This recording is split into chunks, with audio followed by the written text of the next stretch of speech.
So here's some price for Monday, July 20th, 2026. Presentation of Bet365. At Bet365, boring games are a thing of the past, and there's always a reason to tune in, even if the score isn't one of them. Download the app today. Must be 19 plus to play.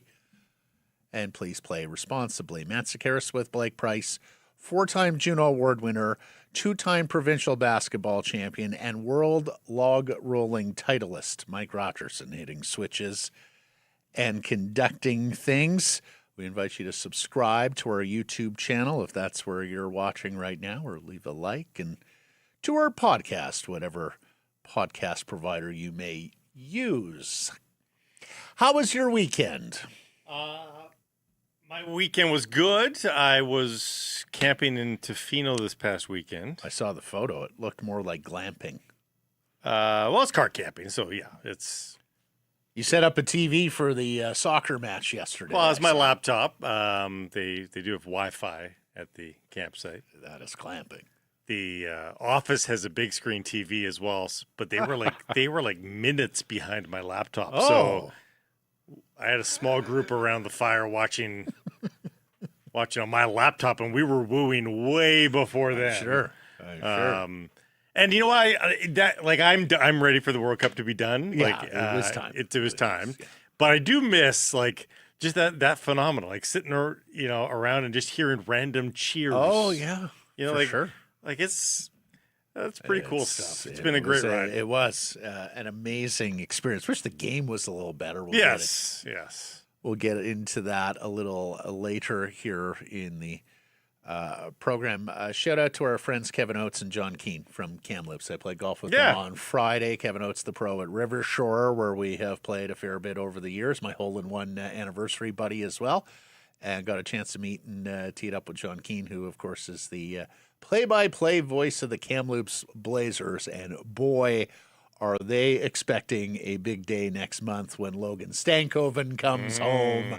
Well, he's home with the Stanley Cup. When the Stanley Cup visits Carolina, His day. Hurricanes forward Logan Stankoven, a born and bred Kamloops guy who played for the Blazers, and needless to say, has a full day of festivities planned with the Chalice there in Kamloops. So thanks to John and to Kevin for making a good day on Friday. Let's get to our Nation Gear daily poll question. And it's something we didn't drill down on Thursday when we were still digesting the National Hockey League and Vancouver Canucks schedule, but we're going to drill down on it today. This is irregular. The Vancouver Canucks have 16 midweek home games this season. I mean, that's almost half the schedule. Starting before 7 p.m. 12 of them start at 6 p.m. 3 of them start at 6:30 p.m.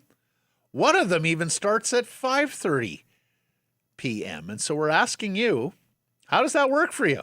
Better or worse than your standard 7 p.m. game starts? Well, it's funny you used the word standard.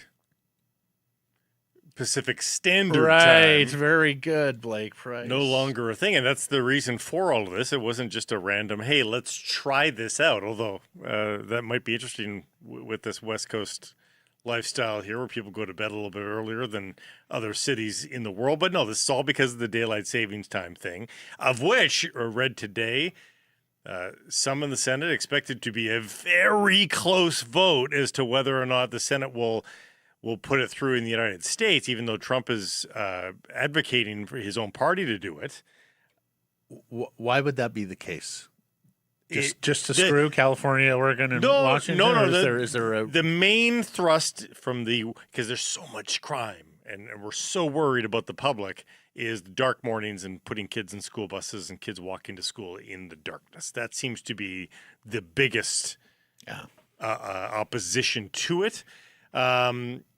So there is a chance that all this is for naught, that by the time they drop the puck, the Senate has passed it, and we're back onto 3-hour time difference between the East and the Pacific, and I would guess they So bump this these isn't back set up. in stone. I was going to say it can't be set in stone, Matt, because they do this to facilitate double headers on those national days, and yeah. so they'd have to change it. So this all starts in November. The November 3rd home game against Anaheim is a 6 p.m. start. Then a week later, just about the 9th, the Flyers game is a 6:30 p.m. start. The other two 6:30s are December 28th and 30th versus the Kings and the Kraken. And then February 1st is a 5:30 p.m. start against the Montreal Canadiens. So I ask you this: if you get tickets to those games, are you saying, "Hey, let's go to the game"? And I've got 8:15 reservations at blah blah blah, and then you do post-game dinners instead of does the routine entirely change? So I thought about it because Blake and I usually go to a couple of games, 2-3 games a year. Oftentimes it's with a client. Oftentimes we have dinner at 5:30 before heading over to Rogers Arena. Boy, if you're a restaurant operator around Rogers Arena, I'm not sure you're giddy about 6 and 6:30 starts, right? Like, also, if you're coming from some distance, how does that work for you? I mean, if you work downtown, if you live downtown, or if you're on SkyTrain, you're able to quickly get down to the arena for a 6 p.m. start, so be it. But if you're fighting any degree of track lag, if your workday goes till 5 p.m. and then all of a sudden it's a scramble to get to a 6 p.m. puck drop. So I'm trying to figure out, people coming from the Fraser Valley or from distance, right? Or having to cross bridges at difficult times. Okay, let's look at it from a different angle. So you're a restaurant. What's the place we usually go to on Beatty there? Shambar. So you're Shambar. You are really busy from 5 to 6:30. But you know that all of your tables are on a time limit because they're all going to the game. Right. Like they're all getting out of there. So it's a lot of Canucks jerseys. It's a nice boost, but then they're all gone. Would you rather all those people come back at 8 o'clock for a late dinner, if they do come back, and then stick around for God knows how long, order extra drinks and all that sort of stuff? Conversely, maybe the problem is they don't come back because they all just decide to eat arena food. And I wonder if the Canucks end up getting a boost from this, that people just say, we'll eat at the game now. Do you know who I think it will help? Our friends at Greta. That's a younger crowd. That's a crowd that is probably up a little later. Yes. Our friends at Greta. You go to the Canucks game, it's over by 8:30. You head to Greta for your fun in the arcade, you post-game. But I can understand how this is a significant routine change for season ticket members who are accustomed to going to most of or a lot of the home games. So it basically runs from November 3rd until February 18th. Virtually all of the midweek home games from November 3rd to February 18th are 6, 6:30, and the 5:30 game against the Habs. Now, the weekend home games are still mostly 7 p.m. And there are like some Sunday games that have irregular start times as well, but you're sort of accustomed to that on Sundays. For example, there's a 5 p.m. start against the Blackhawks on Sunday, November 22nd. That comes one day after a 7 p.m. Saturday night home game start against the Minnesota Wild. And, of course, and I haven't fully checked, forgive me, there could well be some stat holidays at play here as well on some of the Mondays. Is February 1st Family Day? That'd be early for Family Day. I don't think so, right? Family Day is usually a little later. Yeah. But February 1st against the Habs is the 5:30 game, so that may be... Feb 15 is Family Day. Okay. Is there anything February 1st? Or is that just specifically because it's the Montreal Canadiens? Habs, yeah. Exactly. Okay. Yeah. Anyways, answer the poll question. You can vote Harrison Price our X and our YouTube channels, unpacking more of the schedule here. Lachlan Irvin from Canucks Army. They play 24 of their games on Saturdays. So more than a quarter of the games all season are Saturdays. Remember, 84-game schedule this year, everybody, up from 82. 9 more Saturdays than any other day of the week, and that would be Thursday. 15 games on Thursday this year. Our buddy Ben Lipka of the Abbey News out there in the Valley also tracking how many overlap days there are between Vancouver and Abbotsford Canucks home dates, and that's 7 this year, and you can see the dates there: October 25th, November 21st,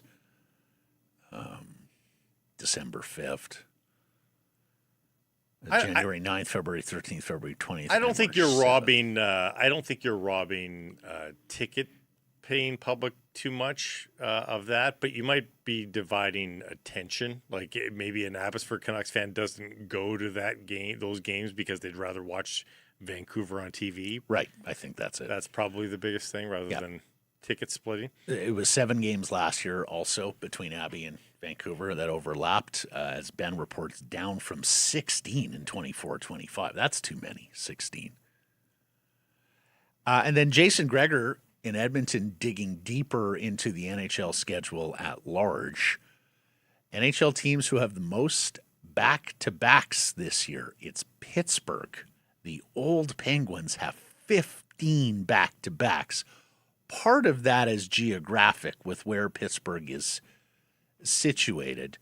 The Canucks have 11 back-to-backs. I said 10 on Thursday's show, so early error and omission for me. So the Canucks have the fewest set of back-to-backs. All but 9 teams have fewer back-to-backs. Calgary and Vegas have only 8, Winnipeg 9, and then Colorado, LA, Minnesota, Montreal, Utah with only 10 back-to-backs. Canucks are in that group with 11, but many have 12, 13, 14, 15 back-to-backs. And then this one may be as important or more important. Number of games NHL teams have when they face an opponent on the second half of a back-to-back. And there is quite a difference here between Toronto and Winnipeg, who get only 5 teams on the second of back-to-backs, and the Montreal Canadiens, who get 19, virtually a quarter of the schedule, is a quote-unquote coming tired on the opponents. Exactly. That's Betting the over on the Habs point totals for this season. Look at that. And so here's an interesting nuance, though. Like Anaheim is right beside LA. Anaheim gets 18. Yeah. LA gets 11. LA's probably like, can we get those numbers closer, please? Like, dose I do the appointments here? Like, that doesn't seem right. And same thing with Montreal and Ottawa. Ottawa gets 8 second half opponents. Right. Montreal 19. Well, Toronto and Ottawa, because Ottawa, Toronto, Montreal are typically that's where you'll get some back-to-backs. And the Canucks have a back-to-back, the 2 Ontario teams this year. So, but looking at that, it looks like most teams go through that corridor going Toronto, Ottawa, Montreal. Yeah. So the Canucks get 13 opponents on the second of back-to-backs. That's tied for 10th in the league. And then there's this, miles or kilometers traveled. And I got to say, I was awfully surprised when these numbers were crunched. Middle of the pack now. Well, and middle of the pack only because every Eastern team travels less than the Western teams, right? Except for Calgary there. Calgary's low. The most traveled, right. The most traveled Eastern team, Carolina, is right down there at the bottom of the travel requirements for the Western Conference teams. Well, Tampa Bay's up there in Florida, of course, as you expect, but outside of those two. But yeah, you take a look at it there. The Canucks, what is that, third from the bottom of the Western Conference team in distance travel? Yeah, except Tampa and Florida are above them, so it's not completely perfect there, the comparison, but it's, it's approximate. Right. Sorry, Tampa and Florida, I missed them. Yeah. Yes, of course, they're down there in Florida. that doesn't matter as much as you think. More on that later in the program with the sleep doctor, Pat Byrne, who's going to join us here today. He's crunched the Canucks But still, schedule. those numbers, Matt, they might even surprise a guy. Speaking of the sleep doctor, might surprise a guy like Mike Gillis, who I think back in the day, I think the fight was way more severe than what that would tell us. Back in the day, and honestly, and you'll hear the conversation coming up with Pat, but basically those few years between, I guess it would have been 2009, 2010, and 2012, 2013, the Vancouver Canucks, by being such a pain in the ass for the NHL head office and its schedule maker, we're talking Gillis and Gilman making specific separate trips to New York City asking for an audience to browbeat NHL schedule makers about the distances traveled and the lunacy that prevailed with Vancouver Canucks road schedules back then. One of the things that has been mostly solved is time zone jumping.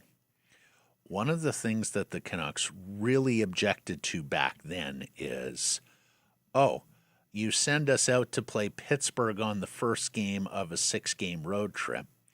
Then we go back to Minnesota into Central Time to play the Wild. Then we skip ahead and play another Eastern Conference team. Now we're back in the Central playing like a Dallas or something before finishing up the trip.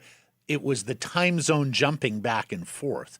The idea was go on out east, play a handful of those Eastern Seaboard teams, and then if you need a stopover in St. Louis or Minnesota, Chicago on the way back, it is far more sane to do it that way than to be jumping between the different time zones. That has mostly been rectified by the NHL. All that work that the Canucks under the Gillis regime, and really following the lead of our guest here today, Pat Byrne, has been drilled in to the National Hockey League and its 2009, 2010. Because of the Olympics, the Vancouver Canucks went on that 14-game road trip. That trip in and of itself was over 20,000 kilometers. So that's almost a third of that graphic that we just brought out. Yes. Mm-hmm. Crazy. Here's the other thing. The NHL has scheduled Monday afternoon games. And look, you're accustomed to seeing this in the National Hockey League on holiday Mondays, right?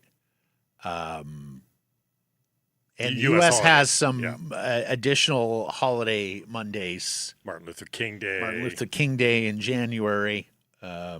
Memorial Day doesn't count. Is it Memorial Day or Veterans Day? But they do two. Like we do Remembrance Day. They do an additional one. It's usually on a Monday.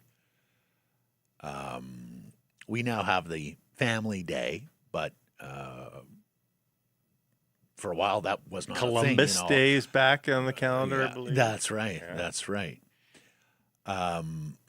So Monday weekday matinees. I should say matinees, if that wasn't clear. But Monday matinees. So, for example, October 12th, Florida and Buffalo are playing a Monday matinee. Not observing Canadian Thanksgiving. I was going to say. And while that is Canadian Thanksgiving, it is not a statutory holiday in the United States. And the league has said it is doing this for the benefit of the European markets to try and get more European eyeballs on some of their games. I mean, in the case of Florida Buffalo, you, of course, have Sasha Barkov, a great Finn, a lot of Finns on the Florida team, and Rasmus Dahlin, the terrific Swedish defenseman of the Buffalo Sabres. But the league is also edified, saying some of this is with regards to the German market, and of course, Germany being one of the big economies of Europe, a burgeoning hockey market from the point of view of player development, because, of course, now we have some German stars in the league, and Leon Draisaitl in Edmonton, Tim Stützle in Ottawa, Moritz Seider in Detroit, and Germany does not play soccer on Monday, or at least the Bundesliga, the top division of German soccer, does not schedule games on Monday, Blake. So the National Hockey League is saying, maybe there is some ground to conquer here. Maybe there are some eyeballs to reach that we wouldn't otherwise reach. Monday matinee in Buffalo at 1 p.m. is what, a 7 p.m. puck drop in Germany? Are they 6 hours plus ahead? 5. I thought UK was 5 and the rest of the continent was 6. Yeah. But nevertheless, they're on in prime time. They're on at night in Germany. And look, I understand that you're sitting there going, okay, what's the crowd going to look like, though, when everybody's working on a Monday? Blake, a lot of people work from home now, set different hours, right? And once in a blue moon. Yeah, you got the capacity to sell to some school groups, right? Field trip day, go to school in the morning, and then in the afternoon you're going to the hockey game. Seasonal workers, off hours workers. It's different. not just. I don't think it's the worst idea. But Actually. it's also not just Bundesliga. Like the other leagues do periodically have one primetime game on a Monday, but it's not all the time. I think it's not always marquee opponents too. No. I mean, the EPL will do they actually call it Monday Night Football now. But I mean, like, if it's down the table, if it's Bournemouth versus Sunderland, you might be more inclined to check out the new thing, that Frozen game. Yeah, maybe. Anyways, no, I thought that was, dare I use the word, inspired from the NHL. Well, the other thing is like if you happen to be in a workplace where you got a screen that's accessible to you, you can have a hockey game on now Monday at 1 p.m. out here on the West Coast. We just saw a 7-week experiment of soccer trying to finally solidify its stranglehold on North America. Hockey needs to think ambitiously. They're not going to be soccer. I'm not suggesting that, but they need to start to, mow other people's lawns a little bit, and expand its footprint. And this is maybe one way to do that. All right, so answer me the poll. Midweek Canucks home games at 5:30, 6 and 6:30 work better or worse for you, Mr. Price? I can't really think of a downside. I mean, we're bad people to ask, because I think about it from a working standpoint. I'm like, great, home early after working the game. If you are media at the game, if I think about myself with my current job, I'm able to get to that time. It works for me. It works for me too. It may not for everybody though. No, I get it. I concede that. No, I can understand it. If you're a Canucks season ticket holder in White Rock, I don't have a commute, or Langley, and it's already a big effort to get into games. I can understand it not working for you. It does work for me. I voted better. Mm-hmm. Sometimes I just find myself sitting around waiting on that 7 p.m. face-off. I must say, in our new world, especially once we get into the fall and the days get shorter, I'm no longer golfing. So honestly, it's over the years, it's the 5 and 6 p.m. games that have worked best for my household. Also, she's off work at 5. We get together, we do some dinner, we watch the game. Grandpa over here is often unconscious by 9 p.m., so this works better for his sundowning. I gotta say, some of those 7:30 starts are tough for me, man. Like 10 p.m. weeknights, I don't see 10 p.m. on weeknights. I know that when I anymore. text Matt after 9 p.m., I'm not getting one back. I know that. And if you are, it's because I'm probably out, and that probably means I've had a beer or two. Or had a nap, yes. That's the other thing. Yeah.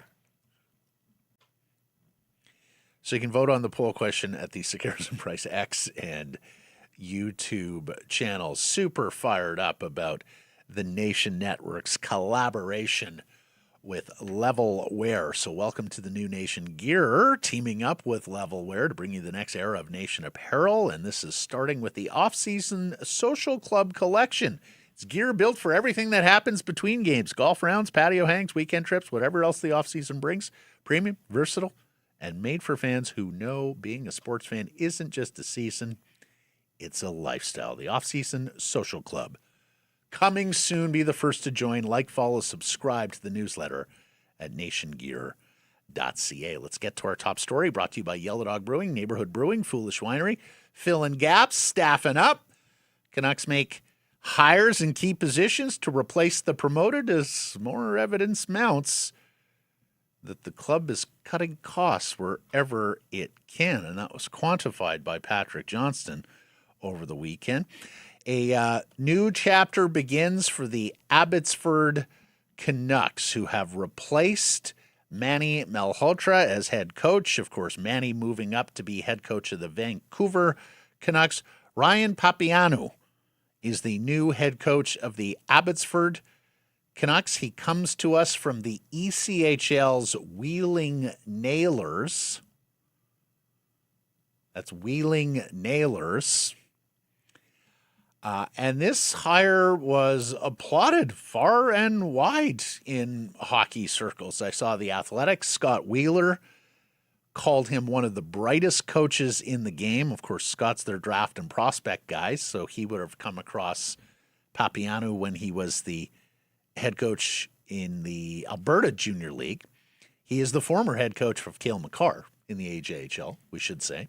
He has one, even though that won't be his chief objective necessarily with the team.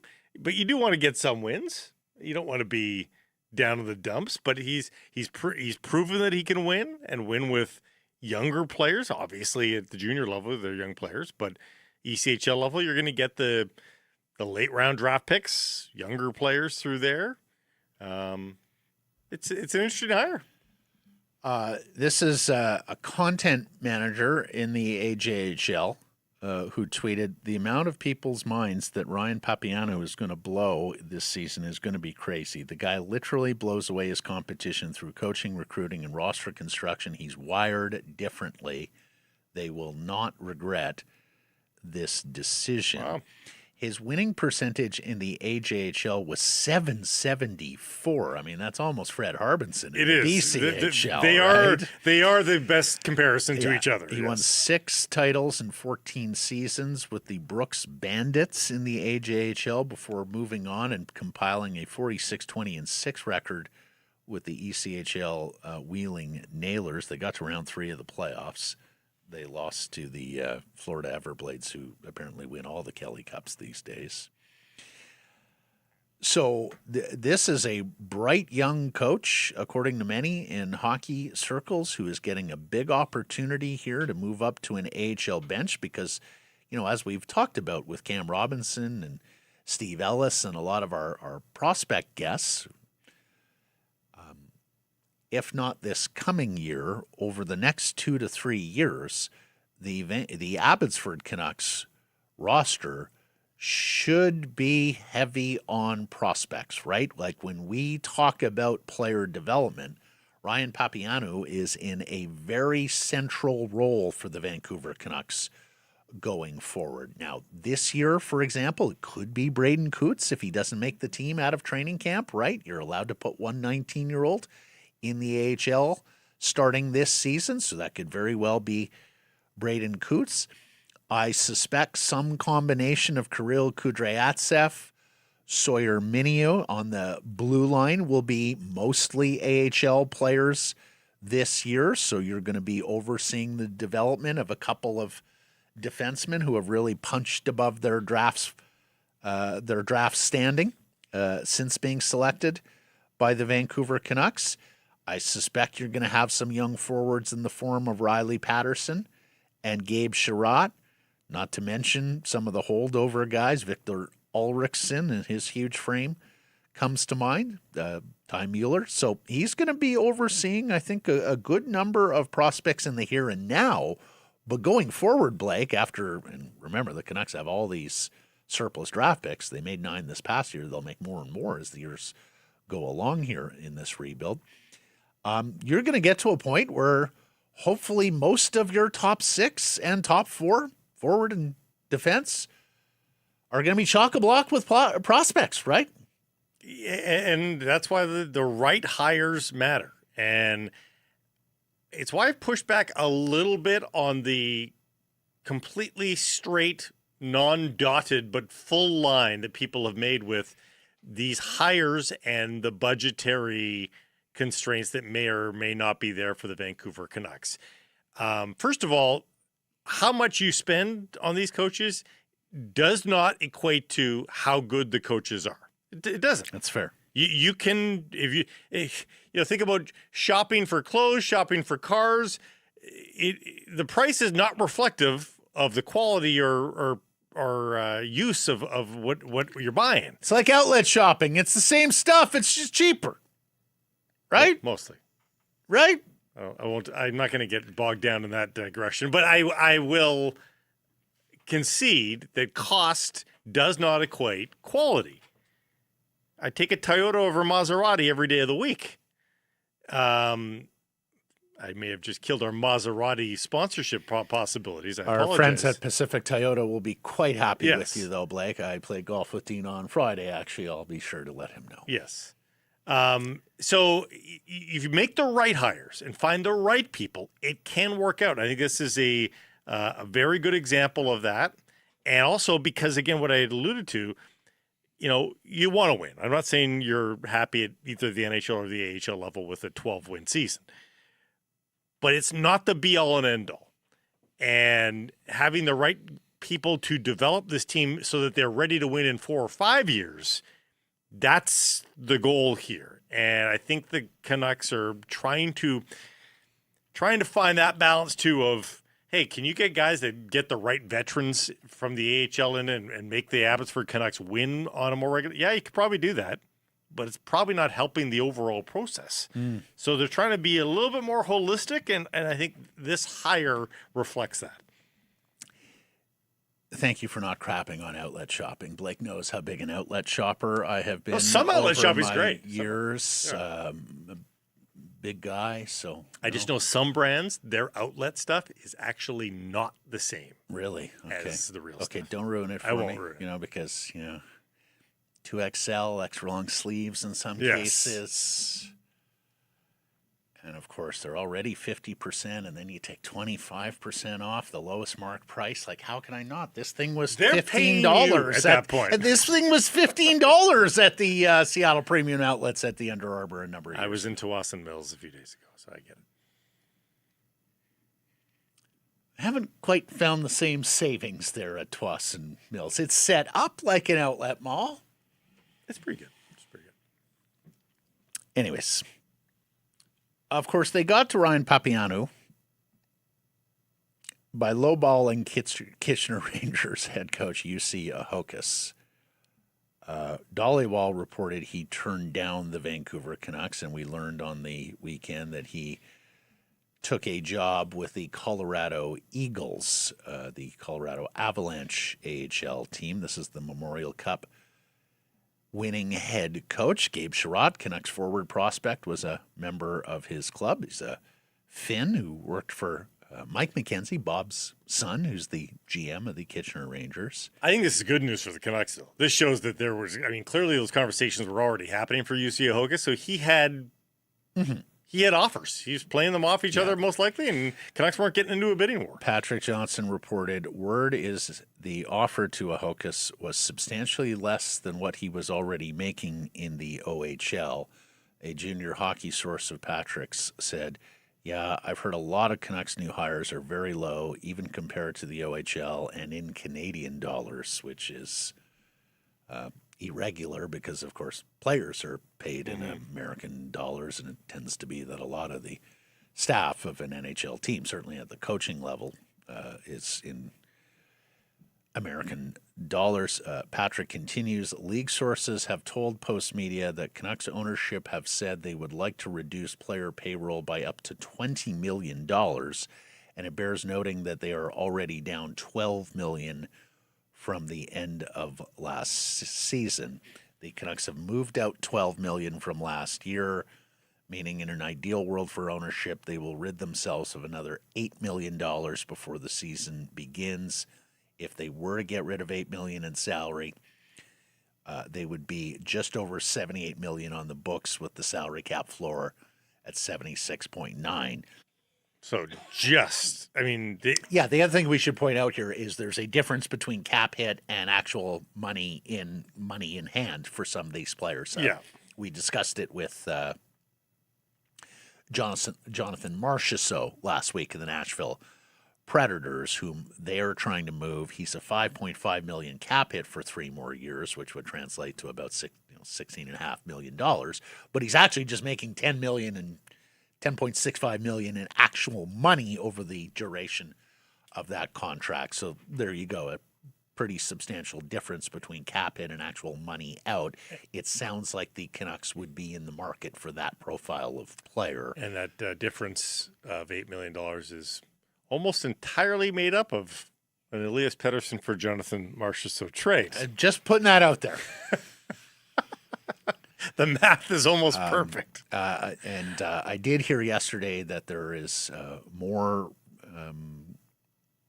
moving and shaking behind the scene, including potentially a senior management restructuring on the business side of Canucks Sports and Entertainment. Executive Vice President Ed McLaughlin, GM of Rogers Arena. I do not believe he is still with the club, so we'll see if there's more news with regards to the Canucks on the business side. Not that they tend to acknowledge much on the business side of the operation. They don't. Nothing to see here.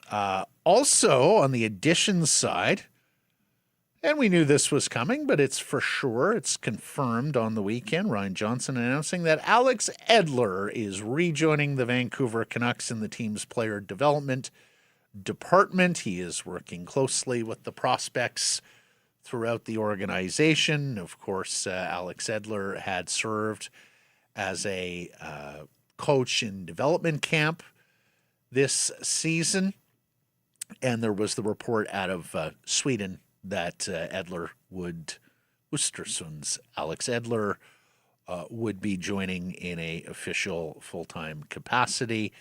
The number 2 all-time scorer in Canucks defense history, and far and away the most games by a defenseman in Vancouver Canucks history, 925, before he moved on to play for the LA Kings and then retired, married a Vancouver girl. So back here in town, he played 140 more games than Harold Snepsts. He almost played 2 more full seasons than Harold Snepsts, Blake, on the Canucks blue line. Ditto Matty Oland, in fact, almost exactly 2 more seasons. And it feels like the same kind of tenure for both those guys. I hope that, and I'm sure this is part of the allure or the toolbox for Alex Edler and being a developmental coach is, of course, discovered in the nether regions of Swedish hockey when he was found by the Canucks, and against all odds made it to have the career that you just discussed. I'm sure, when he's at a development camp or a prospects tournament, if that's a thing, he can talk to like the 5th round pick and say, listen, if you think you're a long shot, my goodness, let me tell you about me. Like you do the work and you'll find your path there, So hopefully he uses some of his own story when he's talking to these kids. He was playing the 3rd tier of Swedish hockey. Not a tier that NHL Swedish scouts pay a ton of attention to. The Canucks were lucky that Thomas Skredin had a contact up there who said, the best player on our team is a 17-year-old kid, defenseman, big lanky defenseman. It's not a has-been or never will be. Like, this kid has a little bit of potential. And it was a fair bit up north there, Östersund. The NHL scouts weren't anxious to get in their cars Daylight and savings time wasn't get on them. trains and head up that far north to go see what this young lanky defenseman was all about. But Thomas Skredin not only saw him, but stood on the table for him at the draft table with Dave Nonis, who was then Vancouver Canucks GM. We got to get a 3rd round pick to take this Swedish defense kid, and third round in 2004. And as Dave noticed when he tells the story, and Dave tells the story great, he's like, yeah, Alex Edler wasn't on our list. He was on Thomas's list.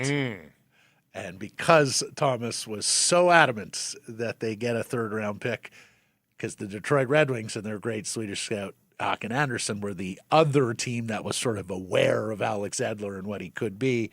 Sure enough, Nonis got that third-round pick, make sure they got a pick in before the Red Wings, and took Alex Edler. So, hearkening back to J-Pat last week, who's saying, hey, Jason Krog, Henrik Sedin, Daniel Sedin, that was the development staff last year. They've all been promoted up.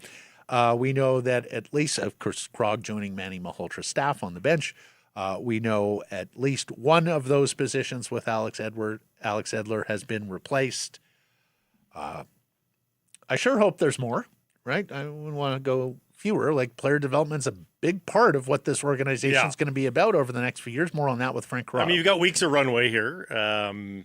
Because there's no to-do list. There's nothing, no camps left or anything like that for some time. So you do have some time. But, yeah, I would guess there's another body or two that will be added to this roster. So.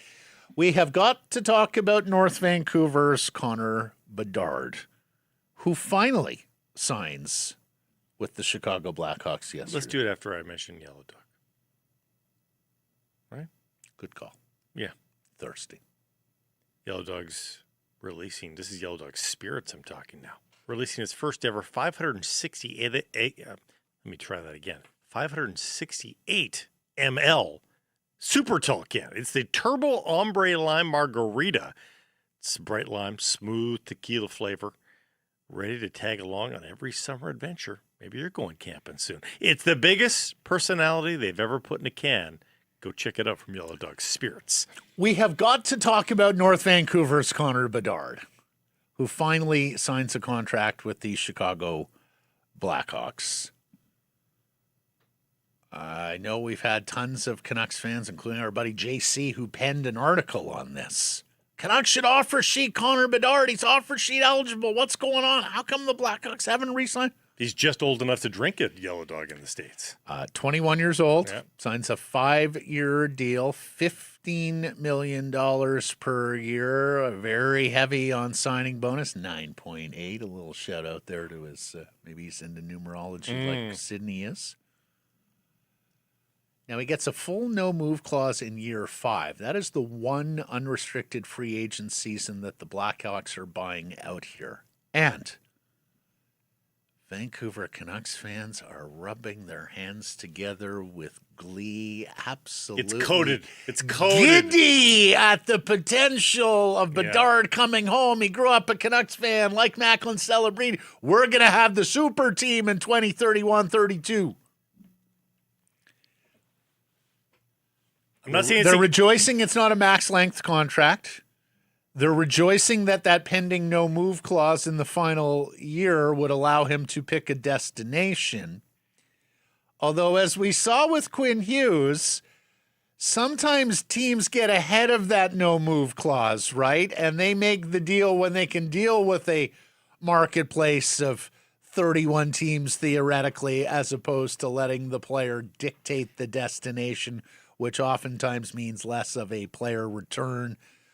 If for whatever reason Connor Bedard does not re-sign with the Blackhawks or get dealt over the next 5 years, he would be a free agent in 2032. It's almost like the Blackhawks wanted it. Like, give us a chance to trade you so we get something for you, for heaven's sakes. But it was forced upon them, though, because you can't have trade protection until you reach UFA agent status. Right. So, kind of like Elias Pettersson. When he That's resigned. right. Same idea for Elias Pettersson. And I'm not saying this is a character flaw. They're just different people. I could see Bedard doing that, being a little bit more clinical with what? it, like leaving the Blackhawks. I think Macklin Celebrini might be a little bit too Sidney Crosby-like and be a little bit more like, nope, I've got to try and do it with this team. And put in a good 10 to 12 year shift like McDavid. Like I think Bedard, and again, not that Bedard is ruthless or a bad guy or anything like that. I just think the way that he's cut, I think it might be a little bit more clinical than what Macklin Celebrini is. Well, I think this is also reflective of the fact that the Blackhawks have already failed Connor yeah, Bedard to some a degree. Yeah, to some degree. Sharks have not yet failed Macklin Celebrini. No. He's been there 2 years. Their rebuild looks like it's going tickety-boo. They're the bell of the ball of the draft and the free agency and everything. Yeah, exactly. Both desirable markets to live and work in, right? Like for different reasons, but yes. Yep. So long way to go, but I can understand all the joy of Canucks fans in not seeing this as a 7-year deal where he's done locked up and he's got the full no move throughout the years that are applicable. But this is also in lockstep with what we're seeing from the young stars now. Is this 4 or 5 year deal? Austin Matthews shorter term, Connor McDavid shorter term. Yeah, they want to be able to. Well, they want to keep up with inflation too. Like they also know that. Like, what's Connor McDavid's salary or Connor Bedard's salary in 5 years' time? Yep, $24 million a year. Like I don't know. We'll see where we're going here, but it's going to be a lot. Percentage of the cap is what they and their agents will mostly talk about. Bedard is 14.4% of the cap this year. 5 years from now, and remember, this is projected. Those numbers aren't quite yet set in stone. It would be 10.8% of the So but he'll want to get to 50. He'll be a more accomplished player. He's going to say, I want 16% of the cap. What's that going to be? Yeah, whatever the case may be. So we will track Mr. Bedard, who, of course, had a shoulder injury, off-season training here in Vancouver, and is likely to miss the beginning of the year. But as we discussed last week, looks like he should be good to go based on the timeline the Blackhawks put out there for his first visit to Rogers Arena, his first homecoming game. There's 2 of them, actually, this year with the Blackhawks here at Rogers Arena. Let's get to today's menu. It's brought to you by our friends at Greta. A fantastic spot to pregame or postgame, particularly after these early hockey game starts this season, right?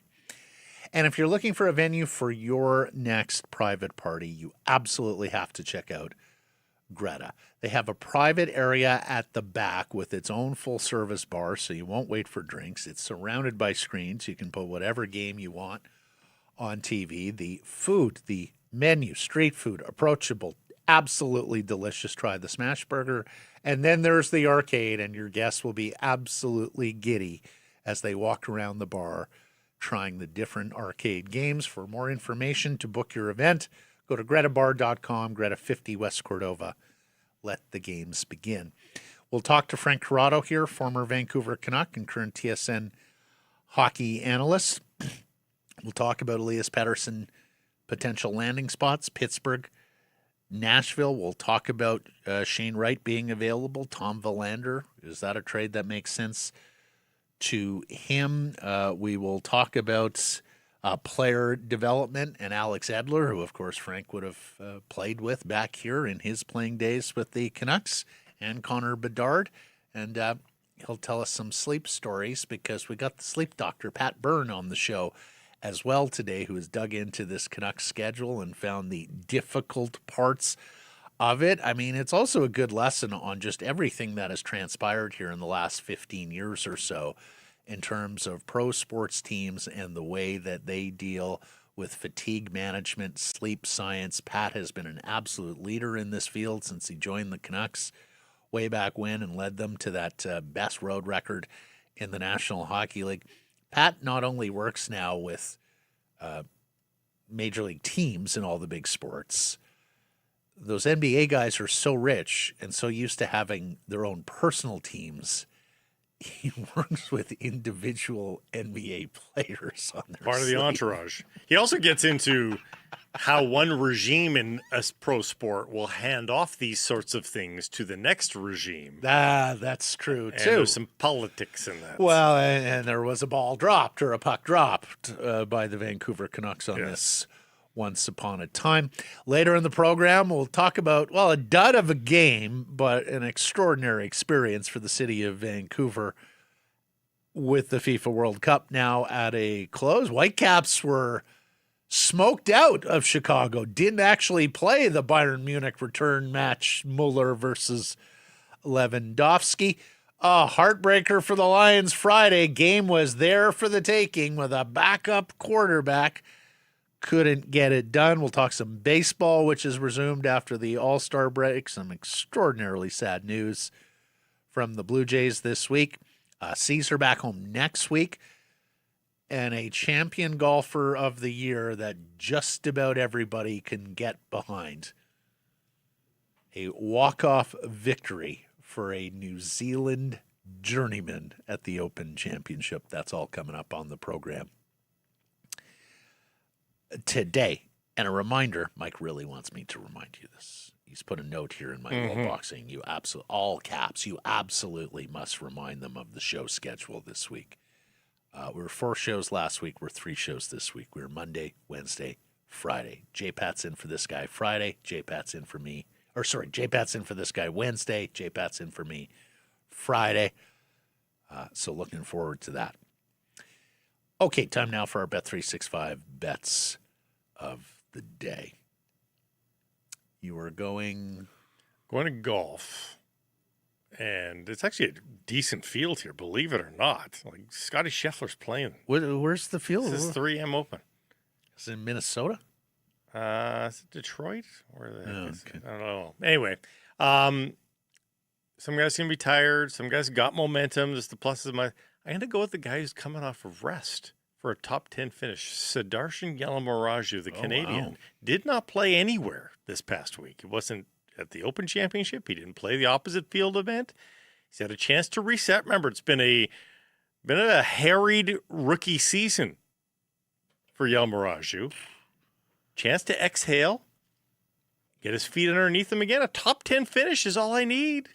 Plus 550. Yeah, he had to play a lot of events early, right? Because you're a rookie and you're looking for status and work your way and up. He's the now money. the top-ranked Canadian golfer. Is he really? He is. Even Connor's made the cut, though. He did okay. He's at least above him in FedEx points. I think he's above him in rankings, though, too. Really? I think so. I'll double check, but yeah.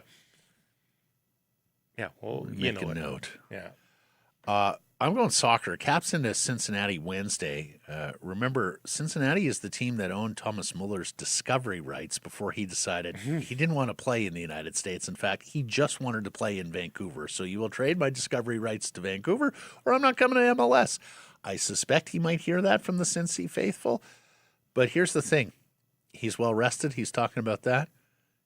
Both because of the World Cup break and because of the postponement in Chicago Thursday. The Caps are a big favorite. They're the biggest favorite on the MLS card Wednesday. So no money there. I'm not going minus 25 to take the road team in regulation. No. Here.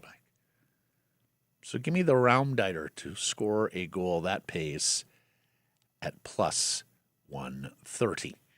Worst thing about hockey season every year, some point it ends. There's a lot of time between now and the first puck drop. September 29th, to be exact. And it feels like an eternity if you're accustomed to watching those nightly games. The good news, Bet365 still has plenty of games, just, well, none that require lacing up skates. At Bet365 Casino, you can choose between hundreds of slots, live tables, your favorite games, or at least your second favorite games. Must be 19 or older. Please play responsibly. Frank Corrado is next.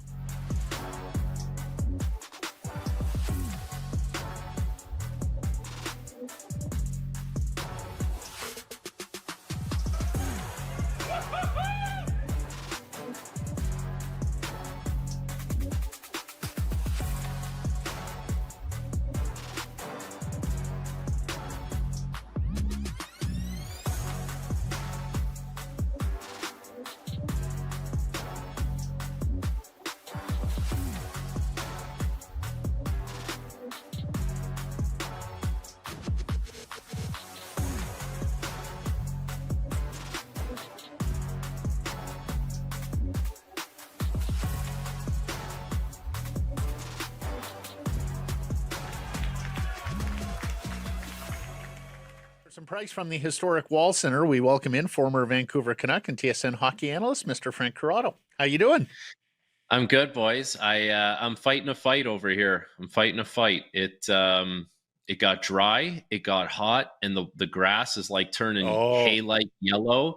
Yeah. And I'm in this corner lot now, and I'm really exposed, and I'm out there plucking weeds like all the time. And my wife doesn't want me spraying anything on the grass because the kids like to go on it. Like I'm in the trenches. I'm in the grass trenches right now. You've committed to an Open Championship lawn as opposed to an Augusta National lawn there in Woodbridge. As of right now, it looks a lot like Royal Birkdale. Yes. Yeah. See, it's very freeing here. Happen. We are under such water restrictions here that you just abandon it. You just be like, I can't do anything with this lawn anyway. It's going to be what it's going to be. It's very freeing in a lot of ways. I've been doing the old sprinkler where like it just kind of goes like, up and down or whatever, like just your basic sprinkler. Old school. Yeah. And and then the Enercare, I think it's the Enercare, whatever the bill is, the hydro bill, water, I don't know. The bill came in and it was quite expensive. And I said the juice is just not worth the squeeze for this. Like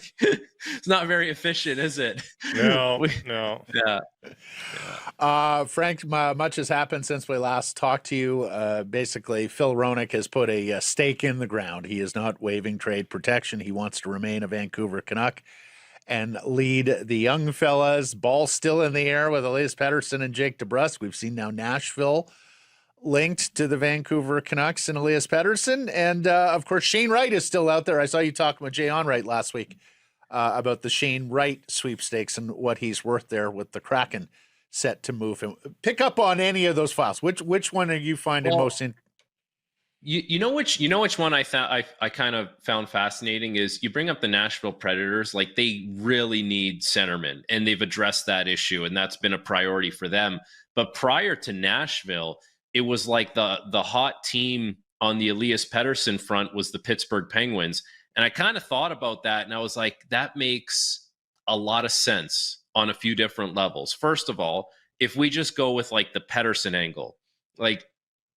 He's a veteran. He makes a lot of money. I get that. But for him, if you were just going to watch one person operate every single day, it would be number 87. And if you couldn't put it together after watching the way that guy prepares and trains and thinks and just walks and talks, then you're just not going to put it together. You're just not. Like that's the best possible example that you could find in this kind of situation where, we've heard now that not prepared coming into the season, like he's lost his fastball. Like that's the guy you want to watch. So that one made a lot of sense. Except you're assuming he wants that accountability, right? You're assuming he wants that because he's got to okay the trade. This is the crazy thing. Is like you want $11.6 million, which you got. You better get some accountability, my friend. Like this is not a one-way thing. But so anyways, like I really kind of thought that was going to be the right way to go. And I thought to myself, he's going to pull it off if he does that, because there's no way you can watch 87 day in and day out and just not. Like, I don't know. It's on you. 100% it's on you if you can't do it at that point. And, the Nashville thing I do find a little fascinating just because they need centermen. But listen, no one has 87 to watch, but you could watch Ryan O'Reilly for sure, and you can learn a thing or two from him. But yeah, Nashville just really need centermen in a bad way. Philip Forsberg's trying to recruit George Kittle over the weekend at the World Cup. Well, and the other thing is we talked about last week. I mean, Nashville has all these first-round picks. They're still stewing in their system or unsigned draft picks, so there's a ton of prospect capital from the Predators that might make a fit. Reports were the Seattle asked for a young defenseman, Tom Willander, for Shane Wright. What do you think of that? I wouldn't want to give up on Tom Willander for Shane Wright. I like Willander. I think he's an NHL defenseman, and he's going to get better. And like, I would love to try and like if you're Vancouver, I would be thinking I want to bring in Shane Wright because I want to see what he's got, and I'm happy to bring in a right-handed centerman, and I want him to work hand in hand with Manny Malhotra because there's such a there's so many parallels between the centerman who's trying to figure out the league and Manny Malhotra, who really figured out the league on a lot of different levels and had to morph his game, so many different times over the course of his career. But I'm like, you almost want to take a flyer. You want to put it into a situation where you're like, I'll take a chance on Shane Wright, and giving up Tom Wielander is much more than taking a chance. That is making it a priority to bring in Shane Wright. And I don't know if I could wrap my head around that just quite yet. I think Wielander's he's got a lot more potential that you could see him grow into if you keep him in your organization. But Coots, Malhotra, and Wright, none of them are surefire, ceilings of a first-line center. Does that bother you? Do you think, hey, just flood the position? Either somebody rises to the occasion and seizes that brass ring, or you've got 3 second-line centers, and that's good depth. Yeah, you know what? That's a good exercise to kind of go around the league and see the teams that are kind of constructed that way. Because you're right, like you really want to have like your marquee guy, your number one guy. But if you're just really strong down the middle of the ice, you'll be good. You will be good. But the thing is, if you're in theory, if you're going to say these guys are 2s and 3s, they got to turn into 2s and 3s. Yes. And that's the player development challenge that they need to go through. If you're not going to have like a marquee number one, and keep in mind, like, we could talk about this now, things can change. Elias Pettersson at one point when 2024 was like a marquee number one guy you build around, cornerstone, good defensively, excellent dynamic offensively. And now we're talking about teams don't want to take a chance on him. Like, it's crazy how things can change that quickly. So that's, I wouldn't get too bogged down in what we think they are or aren't at this point. Let's see them develop.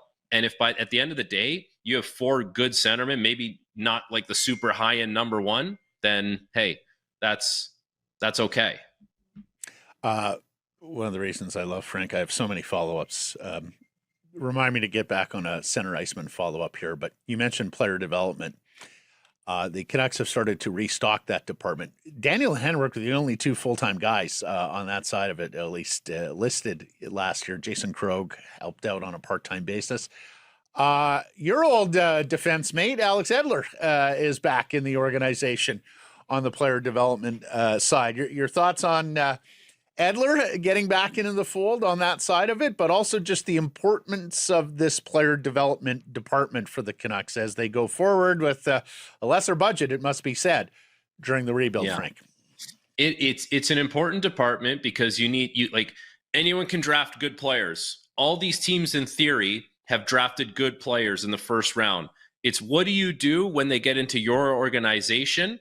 That is the separator and the difference maker for a lot of these teams. And you don't need to have the Leafs are an example of a team they had at, prospect camps and development camps.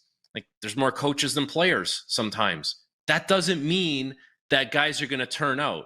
What you need to have is just like build like a plan for these guys, be willing to adapt when their situations change or their games change or whatever, happens along the way, and put in the time to like really get to know the guys like on a personal level, because that's how you can make your biggest gain. So I don't think it has to be a super robust department. It just has to be good. And the guys have to understand who they're working with.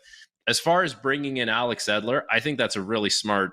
Like, he was such an impressive guy to watch on a daily basis. I remember I was up one time. This was the Torts year.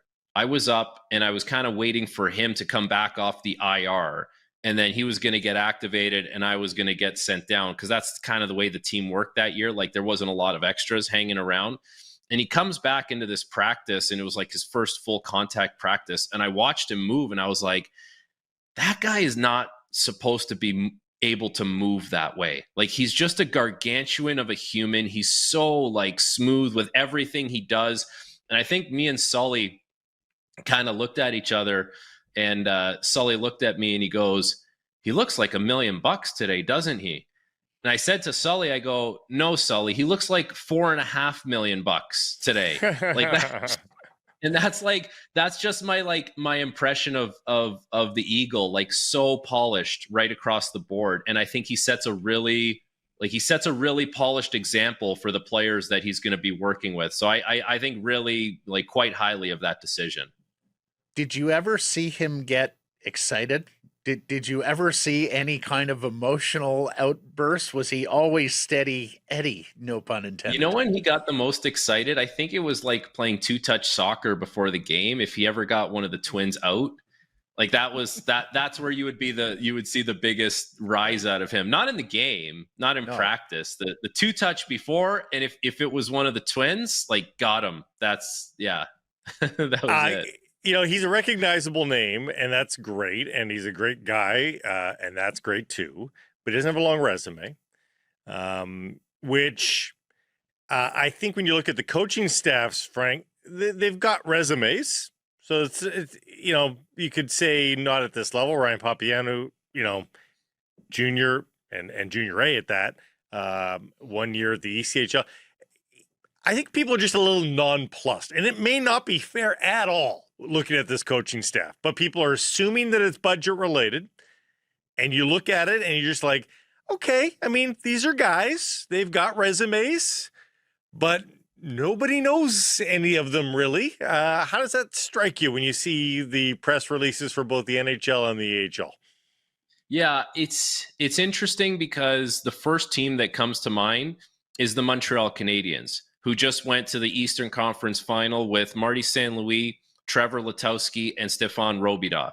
Like, that's a young, inexperienced coaching staff. They have, like, Marty St. Louis, forget about it. We know the deal, was coaching Pee Wee hockey. Stefan Robida worked in player development, kind of came up the ranks, and then, here he is now. Trevor Letowski spent a lot of time in the Ontario Hockey League and then worked his way up, and there he is. And now they're going to make a change. They're going to bring in Derek Lalonde this year, so he's more experienced. But the fact of the matter is, we've seen a team recently have success with an inexperienced at the NHL level coaching staff. So you can't say that it's completely impossible, but I think it kind of puts it in a perspective, maybe what the budgetary restraints are. That has to be factored in. But outside of that, maybe it's more like, listen, we're in a different phase. We're having the Glenn Gullitsons as the assistant coaches and the Mike Sullivans of the world. Like, they're just doesn't make sense for our group. We're not there. We need to try and we want to be competitive. We want to build something, but the NHL has also become a development league more than it ever has been. You have young players that are playing in key positions, relatively inexperienced. So you have to be able to resonate with those guys, develop those guys. And maybe that's part of it for the Canucks as well, where it's just like, Claude Julien as an assistant coach doesn't make sense here. So let's just go with the young guys and let's work hand in hand with these guys, and we'll see where we're at in a few years. And Papianu, to his credit, that Brooks program in the AJHL and then ultimately in the BCHL, I mean, that was a juggernaut program at its level with young players. And if he's going to have mostly young players down the farm, I mean, that does track a little bit, doesn't it? For sure. Yeah, that's exactly. And let's not forget, there's a lot of really good hockey coaches out there that don't get the time of day because they just never got a break somewhere. Maybe their network isn't as filled out as other people's network. Maybe they don't have an agent who's connecting them with. There's all these weird things that happen behind the scenes in the coaching world. And because the situation is what it is, some guys might get a chance and maybe they do great with that opportunity. But then there comes like a moment of truth. Do you retain your talent when it's going to cost you a little more, or do you let it walk? Like, that's kind of you'll see when you get to that point, but that's down the road, I guess. Frank Connor Bedard has a new contract. It is 5 years. He did not go for Leo Carlsson money. He settled for $15 million a year. He did not go max term. He signed 5 years. Does that lock him to unrestricted buying free out agency? 1 year of unrestricted free agency, which some people in a certain province we all know are excited about. Mm-hmm. Of course, he has that no move clause in the final year as well, which can sort of serve as an incentive for a team to, or get off the pot before that thing kicks in. What's your big takeaway in examining the Bedard deal and the fact that he said he never was going to sign an offer sheet? He was committed to the Blackhawks in the here and now. Well, you know what my big takeaway is, that when this deal is done, or it's at least nearing its conclusion, he will have given the Chicago Blackhawks every opportunity to build around him. That's it. Like, think about it. 3 years on an entry-level deal, a lot of draft picks, prospects, you burned it all down. You have to build it up. And when it's all said and done, that is enough time to say, we either did this thing and we're on the right track, or we're not. And if we're not, I have an opportunity to go see something else through. But if I believe in it, I would imagine he would have no problem re-upping and saying, let's go, because we're on the right track here. But there will be there'll be no sense of, well, Bedard didn't even give it a chance. Bedard didn't want to see it through. It's just like, that's a lot of years. And that's, prime years now when you're in your early to mid 20s for a star player like that. Those are big years. And I think there should be a lot of pressure on Chicago to try and get this thing moving in the right direction, because they kind of unintentionally finished 31st again last year, or whatever it was. Like, it's just, it can't happen anymore, because if you keep acquiring all these picks, it's great, but you're going to miss your Bedard window, and now you're going to be trying to time it with whoever else that you drafted, and you'd like to make it work with this guy, because he's an unbelievable foundational piece. People are saying that about McDavid. He's going to leave. And he's given the Oilers 12, 13 years of his life. Like, if you haven't been able to give him a winner at this point, like, it's not on Connor McDavid. Now, he may ultimately stay past this contract, but that time constraint is narrowing. It's getting shorter for these star players, isn't it? Like, as you McDavid said, like, gave him the discount of all discounts. Yeah. Like we just said, Leo Carlsson at 18 million. McDavid's going to do it at 12 and a half. Yeah. Best player in the world. Yeah. He's allowed to leave after this if he wants to. Yes. And you can't say boo about it if he does. Like, no. What are we doing here? Yeah. The center question I wanted to circle back on, of course, for anyone who is interested in Elias Pettersson, I would suspect they're interested in a Dylan Larkin as well. And of course, major moves in the middle of July in the Red Wings front office, where Steve Yzerman, the organizational icon, is out in terms of running the hockey department.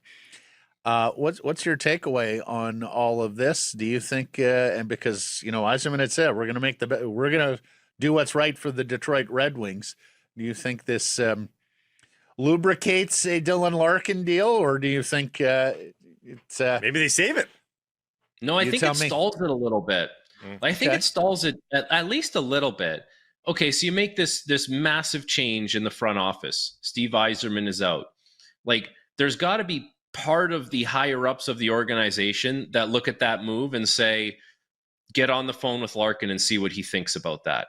And does that do anything to kind of make him feel like we're going to change the way we approach things or be aggressive in certain ways that we weren't before? Because like Detroit wasn't overly aggressive. You know what I found Detroit was? They were a team that had some really good young players, but not enough of them to fill out a roster at the same time. And there's that balance between being Chicago and having all these young guys and not enough help around them. And then what Detroit did, where they had some young guys, and then they went out and they got the Kops and Comfers and DeBrincat, and who else am I thinking of? Ben Sherratt, Justin Hall. Like, they got all these guys, and then you're like, but wait a second. You guys were in a great spot to just be bad for one more year, get one more elite piece, and then start signing those guys. And I think that's where Detroit's one of their biggest missteps was, because if you think about it, after that, they were like artificially close, I want to call it, right? Like, they were close down the stretch. In March, lose 6 in a row, miss the playoffs. Larkin gets hurt, lose a bunch of games, miss the playoffs. This year, January, first in the division, miss the playoffs. Larkin missed some games again. I'm like, okay, so it might have been the law of averages kind of coming back to get you, and you finished in the same spot every single time. So you weren't good enough to make the playoffs. And so I kind of, that's where I feel like one of the missteps was with Detroit. So as far as this Larkin thing is concerned, like, I would I would be willing to bet that the chapter's not closed yet, or it's not closed quicker, just kind of based on the move that they've made in the front office. Yeah, going to be interesting. There's still some significant pieces to move here in the NHL offseason. And as we know, these things typically happen before August. So we'll see if anything goes down there. Hey, we got Pat Byrne on the show today, the sleep doctor. Back in the day, if we drop your name, is he going to say, "Oh, that guy barely slept"? I don't know what that guy was doing late at night. Who knows? Or is he going to be like, "Oh, that guy must have been a bookworm. He was asleep at 10:05." Which do you think is the report we'd get? No, I was young back then, so I was too afraid to do anything out of turn or out of line. I was sleeping, but I do know a situation where there was a player who forgot he was wearing the sleep watch. And there was like a big heart rate spike in the middle of the night. Might have gone out and got the heart rate up, and that might have been picked up. Like, hey, what'd you do last night? Nothing. I was sleeping. Oh yeah. 3:15. Why don't you come look at this? Whatever could it be? Cardio at 3:15 is a good thing. It's a good thing. And the answer to your question, Blake, is that was confidential data between Pat and Frank, so he wouldn't tell us about Mr. Corrado's sleep patterns. Of course, they've all gone to pot now because he's got 2 young ones. So it's, hey, that's an interesting graph on Corrado these days. When you guys know what the Whoop bracelet is, right? Like a bunch of PGA Tour guys wear, a bunch of athletes wear it, and it traps your sleep data. I was wearing it in Sweden, Latvia, and I kept it on. Just because I wanted to, keep active, whatever. As soon as we had the kids, I canceled that subscription and I threw the thing in the trash. And I said, bad news. I don't want to see the bloodbath of bad sleep that I will be getting. So it's gone. It's gone. I don't wear it anymore. Ignorance is bliss. Yes. Take care of your girls, Frank. Thanks for this. We'll catch up here down the road. All right. See you, boys. Sick Harrison Price from the historic Wall Center, and it's time to reconnect with an old friend, Blake. He is known affectionately in Vancouver Canucks circles as the Sleep Doctor. Actual name is Pat Byrne, and he does a lot of work with major league franchises around the continent and beyond, as well as businesses and industry in terms of sleep science. And it is great to have Mr. Byrne back on Sick Harrison Price. How you doing, Pat? Great to see you. Just great. Yeah, great to see both you guys. It's been a few years. It has. But of course, this is the gentleman who revolutionized sleep and travel in the National Hockey League with those Mike Gillis teams towards the end of the 2010s and into the teens, when, of course, the Vancouver Canucks produced the best away record in their history, the best away record in the National Hockey League in 2011. And this guy had a big hand in it. Well, catch us up, Pat. Last 15 years, what's your life and career looked like after getting all that notoriety with these Canucks? Well, that was great. I started working with in the NFL. I went down and worked with the Seahawks and the Sounders and the Mariners, and then was down in Dallas a few years working with the Mavericks, and then in Brooklyn Nets and Tampa Bay Rays. Worked with all the different leagues. It was great. And I was in Australia for quite a while, working with some of the teams down there, and I get to travel, and I do a fair bit of sort of personal sleep coaching with some of the top players in NBA and others. And so, a lot of this thing that we created with the whole sleep thing just kind of, it blew up. I mean, literally across all the leagues now, and everything that we got criticized for doing with the Canucks now is, standard fare. Every team in the world's doing it. You said Dallas. You said Dallas, but most of your clients are coastal, which makes a lot more sense. Dallas has to be one of the few central teams that you do, because they get to sort of call their shots and little puddle jumpers for the most part, but they are Southern, so maybe that's the issue there. But the issue is far bigger for coastal teams, is it not? It is in terms of travel. But this sort of general sleep issue, and we've had, even with we've had teams that they'll come off a long road trip and get the players up early next morning, right? Dumb stuff like that. So it's just trying to get them to deal with some of the some of the basic issues. And the NBA's, even though they play very similar to the NHL, the NBA is a bit different because, they don't play 23 players. They play 5 players or 7 players, and those guys get pretty wrecked. Yes. But the other thing that fell out of the whole system was that all the teams ran around, tried to do all the sleep stuff and had absolutely no idea what they're doing. And quite frankly, they screwed it up, right? They started taking the players' sleep data and using it against them in contract negotiations and score. A lot of this stuff got into the CBAs and just saying, we're not doing this anymore. So they don't get the kind of data that we got. And, what Gillis and Gilman and I set up was a system where I was the only person who actually saw the player's data, individual data, me and the player, all right? And so we kept it completely confidential. What the team got was an aggregated group of all of the sleep, so we could say, look, when you're traveling here, here's when the bulk of the players get up or when they go to bed, so we need to get more space for them to sleep, right? That's fascinating because it doesn't surprise me, and especially, I mean, the first thing my mind went to is the video game era or age here that we're at. A lot of these young players, they're going to stay up late playing video games. This become a bit of an internet sensation story here with this team, but it's been elsewhere, and they don't want to get caught for staying up late and playing video games, right? So, well, yeah, one of the misunderstandings, and that's what we talked about, as the Canucks get younger, right? They have a lot of younger players. So between sort of early teens and early 20s, players have what's called an adolescent circadian rhythm. So they naturally stay up late and naturally sleep in. They're called like owls. And that doesn't change till, 22, 23 years old. So that, we always sort of criticize the kids. Oh, you're not playing. Well, what else are you going to do, right? And it's actually not, quite frankly, it's not that bad for them. As long as they're not doing anything that stimulates their brain, as long as it's sort of routine and boring, but if it's sort of exciting and, they're bouncing their brain all over the place, then that's a problem about getting to sleep. Really? So, Pat, would you rather them go to the bar and have a few beers than stay up late playing video games? Well, if they're going to invite me, depends.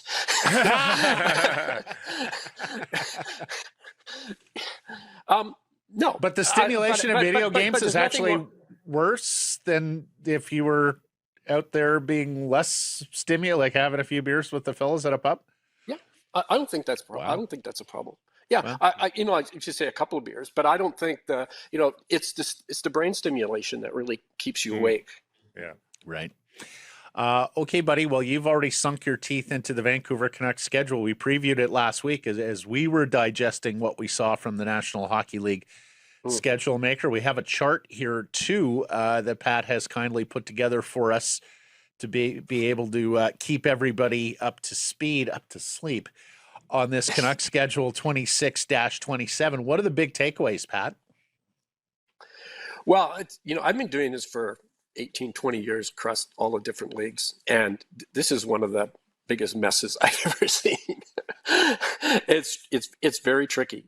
So, and part of it, a lot of it has to do with the compressed schedule. And a lot of it has to do with the time change in British Columbia. So we're going to, permanent daylight savings time. And so a third of a game, the beginning of the season, I think there's 16 games where we're still on the same time as the other team's back east, so there's a 3-hour time difference. And then, again, at the end of the season, the time changes again for the other team, so like on March 14th. Right. So a third of the games we play on the schedule that the Canucks have always been used to, and 2/3 of the game we're playing on the new schedule, and it so really messes up road trips. It messes up the circadian rhythms of the players. In some ways the NHL sort of gives and the NHL takes away. So the time change for 2/3 of the game traveling back east is better because you're only a 2-hour time difference instead of a 3-hour time difference. But then I think we have like 9 home games that start at 8. Right. And so you're getting late starts. It means you go to bed even later. So, there's a give and take along all of those. But certainly we still don't know if it's going to change though, right? Like there's a chance the U.S. catches up here by fall back, maybe if the Senate pushes through quickly. We'll see. Yeah. Exactly. We'll see what happens with all that. That's why it's a bit of a mess. It's hard to plan. I mean, if I was with them now, I'd say just like take one road trip at a time and plan it out. But they have to plan all of their travel and their hotels and everything at the beginning of the season. Right. So, hopefully they have some opportunity to adjust that. So we have the graphic up there, Pat, January 18th to the 30th. This is the 7-game road trip, and you call it ugly. Yes. Why is that? Well, there you go. 7 games, in a very short period of time. I think it's 12 days. And, back-to-back games, multiple time zones crossings. They're going to be their really toughest challenge. Is there a game within there that you've identified as what do people call them? Scheduled losses? Pittsburgh looks pretty scary because it's the back end of a back-to-back game and in the middle of a long road trip. So, I would say Pittsburgh's probably the ugliest one. And, of course, traveling from the Central Time Zone to the Eastern Time Zone on back-to-back games there. The October 8th to 17th trip, the 6-game roadie over 10 calendar days. You call that one bad as well, Pat? Yeah, it's not quite as ugly, but it's pretty ugly. That's a lot of games. That's a long time to be away. And my experience, is that takes a lot of discipline for the players to deal with that. And particularly, although it's fairly early in the season, it's not going to be great. I can remember one of the things that you had to impress on our dear friend Alain Vigneault when you first started working with the Canucks is the logic of staying over that final night on the road trip before flying straight home. Would that be your recommendation? Stay overnight in St. Louis on the big 7-gamer, stay overnight in Tampa on the 6-gamer in October before coming home? I would. Yeah, absolutely. And it was interesting, although, Alain didn't like it. That's fine. The coaches don't get to do everything, but or like everything. But the reality is it worked. And the reality is that many NHL teams do it now.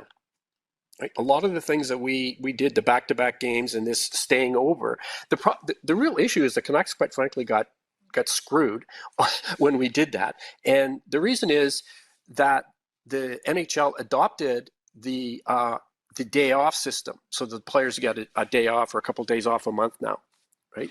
And so that didn't exist when we were with the Canucks. So we essentially gave them a day off by staying over, and their day off was flying back. But now they can't. It's really hard to do that because they have to give them a day off where they don't travel. That's right. So we invented a monster that the Canucks can't use. Well, the other thing you guys talked about was jumping time zones. Like as you sit there and you look at schedule making, since you guys, I can remember, Mike and Lawrence going to the NHL office and banging the table on stuff like that. Have you noticed just a bigger trend that we see less of the jumping back and forth between time zones on schedule matrices? We do, and I think the NHL's kind of figured that out, but they're kind of slow moving back into some time changes. I think so, jumping some time zones, and it has a lot to do, obviously, with the availability of arenas and television, and so it's difficult. Right? And so one of the things that the Canucks did when Gillis was there was they opened up the entire Rogers Arena to the NHL. Any day, anytime you want to come here, like we'll open it up. Where a lot of the other NHL where the other NHL teams play, the owners of those arenas only give them specific time slots to play the games. The other cross to bear for this West Coast team, for a lot of West Coast teams, and I know that the Linden administration dealt with this, but I'm sure you guys did too, playing all 3 New York teams on one trip and not coming back. So that October road trip, you get all 3 out of the way. There's no need to return to the Big Apple. But do you remember battling about that back in the day? Because I know Trevor Linden talked about it. Yeah, well, I wasn't there when Trevor came in after us, and I mean, as much as I like the guy. Him and Jim Benning pretty much tossed out. We had literally the best system in professional sports around sleep and travel. And they just went, this is just science junk. They threw it all away. Yeah. And one of the things I've learned the hard way across all sports leagues is that professional sports teams have very little institutional memory. So you bring in a new president, you bring in a new general manager, and they look around going, well, I don't want to do what the other guy did because he got fired. Right? Yeah. And so they wipe out everybody and they start over. And that sleep was just too complicated for the new guys.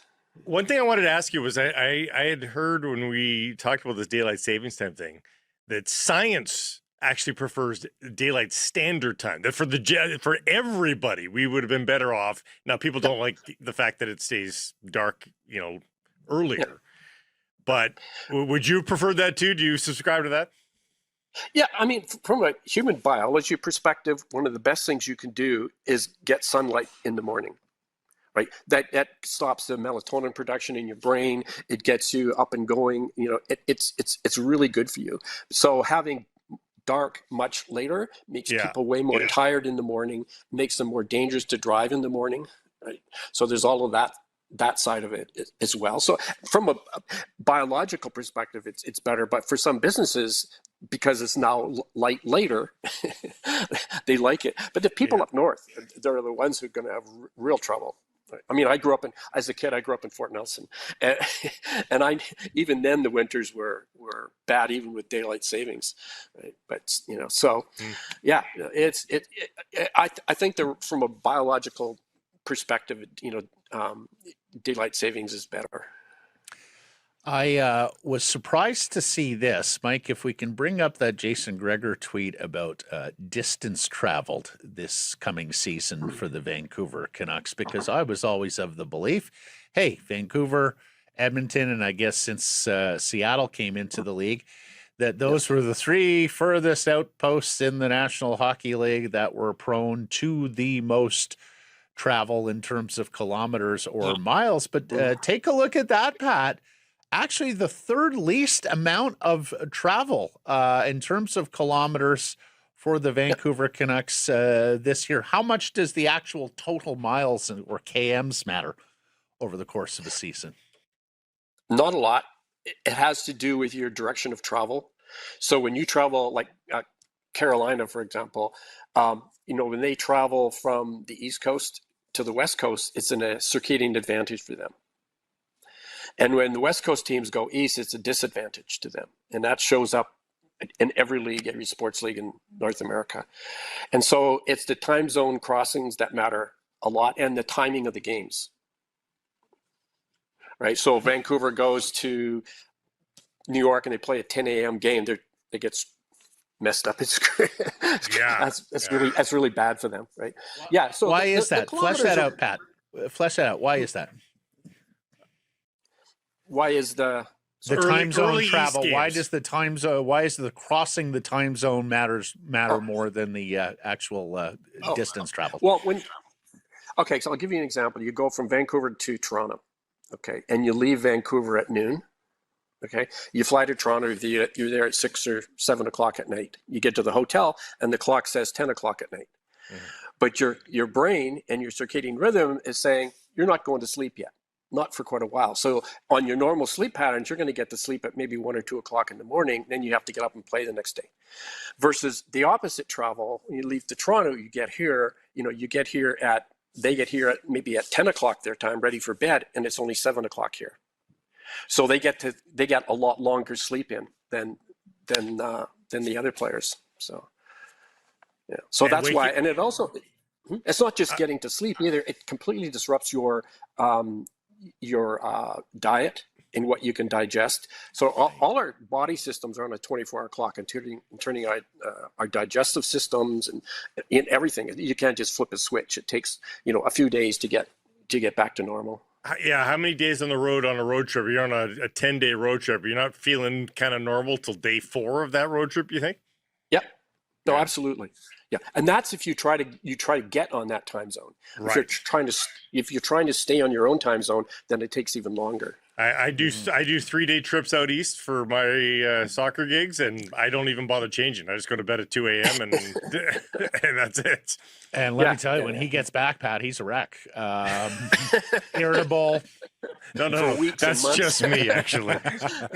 Pat, we discussed before we hit record, there are a ton of games at Rogers Arena. We talked about it in the first segment as well. A ton of games at Rogers Arena this year that, at least right now, are showing start times before 7 p.m. Midweek games before 7 p.m. There's a ton of 6 p.m. starts. There's a few 6:30 starts. There's even a 5:30 p.m. midweek start against the Montreal Canadiens. Now, we discussed it in terms of travel and ticket holders and getting to Rogers Arena on a school night sort of thing. But you tell me, is there any implication on sleep and all that, moving a game up an hour, 30 minutes, or an hour and a half at home midweek? Yeah, it is. So when most players are on their normal circadian rhythm, so the Canucks are in town and even around the circadian rhythms, the peak reaction time is around 7:30. Right, and it starts to drop off after that. So our circadian rhythms, our natural reaction time varies throughout the day, right? And it peaks at around 7:30 and then starts to drop off. And so, if we're playing a game at 5:30, it matters, right? One of the things that we haven't done over the years is really look at our opponents to say, well, maybe they're more tired, maybe they're not, or maybe they're at an advantage. But that's kind of a mug's game. You don't really know what they're sleep. We don't know what they're doing, And so we use this whole sleep and fatigue management system to get the players ready to play the best they can play, right? It's like physical conditioning or nutrition or anything. You're trying to get the player ready to play at the time. And it's, your opponent is who they are. So if you're on your home schedule here in Vancouver, could you make the argument that like a 6 p.m. puck drop gets the most out of your players because you're ramping up to a 7:30 peak and just a little bit on either side? Like a 7:30, you're peaking in the first period. Maybe that's why their thirds are bad going for. But I mean, 6 o'clock would seem to me to get sort of the best of all worlds, Yeah, no, I think that's pretty reasonable. Yeah, you could do that. But and also the players of their systems, they get used to playing at certain hours, right? They practice a certain time, they play at 7:30, right? Yeah, it's habits, rhythm, some of it's superstition, some of it works. But, and then when you get on the road and they're going to be playing, I think 8 p.m. games, right? At home this year. And mostly Saturday night games. And I think there's one Wednesday night game as well. They'll play, but it's it's all about Eastern TV, so part of the game. Yeah, it sure is. Great catching up, my friend. Good to see you. You look exactly the same as the last time we laid eyes on you. You sound exactly the same, only his client list is a whole lot bigger, and so is his bank account. I wish. Thanks for this, Pat. All the best. Enjoy your time there. I know you're at the cabin, and we'll catch up down the road. Yeah, thanks, guys. Talk to you later. Thank you. Sekeres and Price from the historic Wall Center, the Nation Network studio built by Arbor Lee. Game night turns into a game weekend at the Wall Center. From puck drop to last call, everything you need right outside your door. Stay where the fans stay. wallcenter.com. The best thing you can say about the World Cup final is that it was close into extra time. Yeah. Alas, only one team was actually playing the sport of soccer. So Spain, deserving winners, 1-0 over Argentina. Spain wins its second World Cup all time. Its first since the 2010 triumph. Unbeaten in its last 38 matches. While Messi, the great Lionel Messi, who cemented his GOAT status, as Vanni Sartini told us late last week, denied the repeat with a side that ran out of gas and then ran out of class at the end of I don't even know that they ran out of proceedings. gas.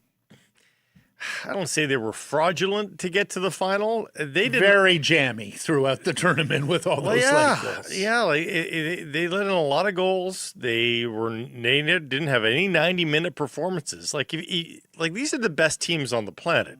You don't have a 90-minute performance and you make it to the final? Like, how? And I know the conspiracy theories. Oh, they got all the calls. Yes and no. They got another call in the box yesterday with that goal that was taken off the board. I mean, that 11 shots on target for Spain, none for Argentina, with the best player of all time on their side. But they did not cover themselves in glory, as you say, and that means on the pitch. That means their behavior on and off the pitch.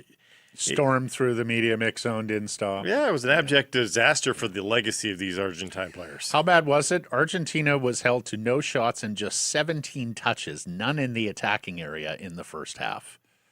They are only the second team in 60 years to not record a shot in the first half of the World Cup final.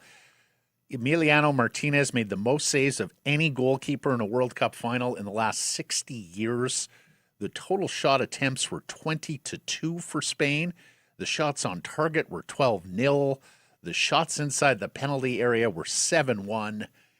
The expected goals were 227 for Spain to 0.22 for Argentina. That's absolutely unbelievable. And that is a no-doubter game that somehow is 1-0 on the scoreboard. Yeah. And that is part of the problem with the Spaniards is they are so safe.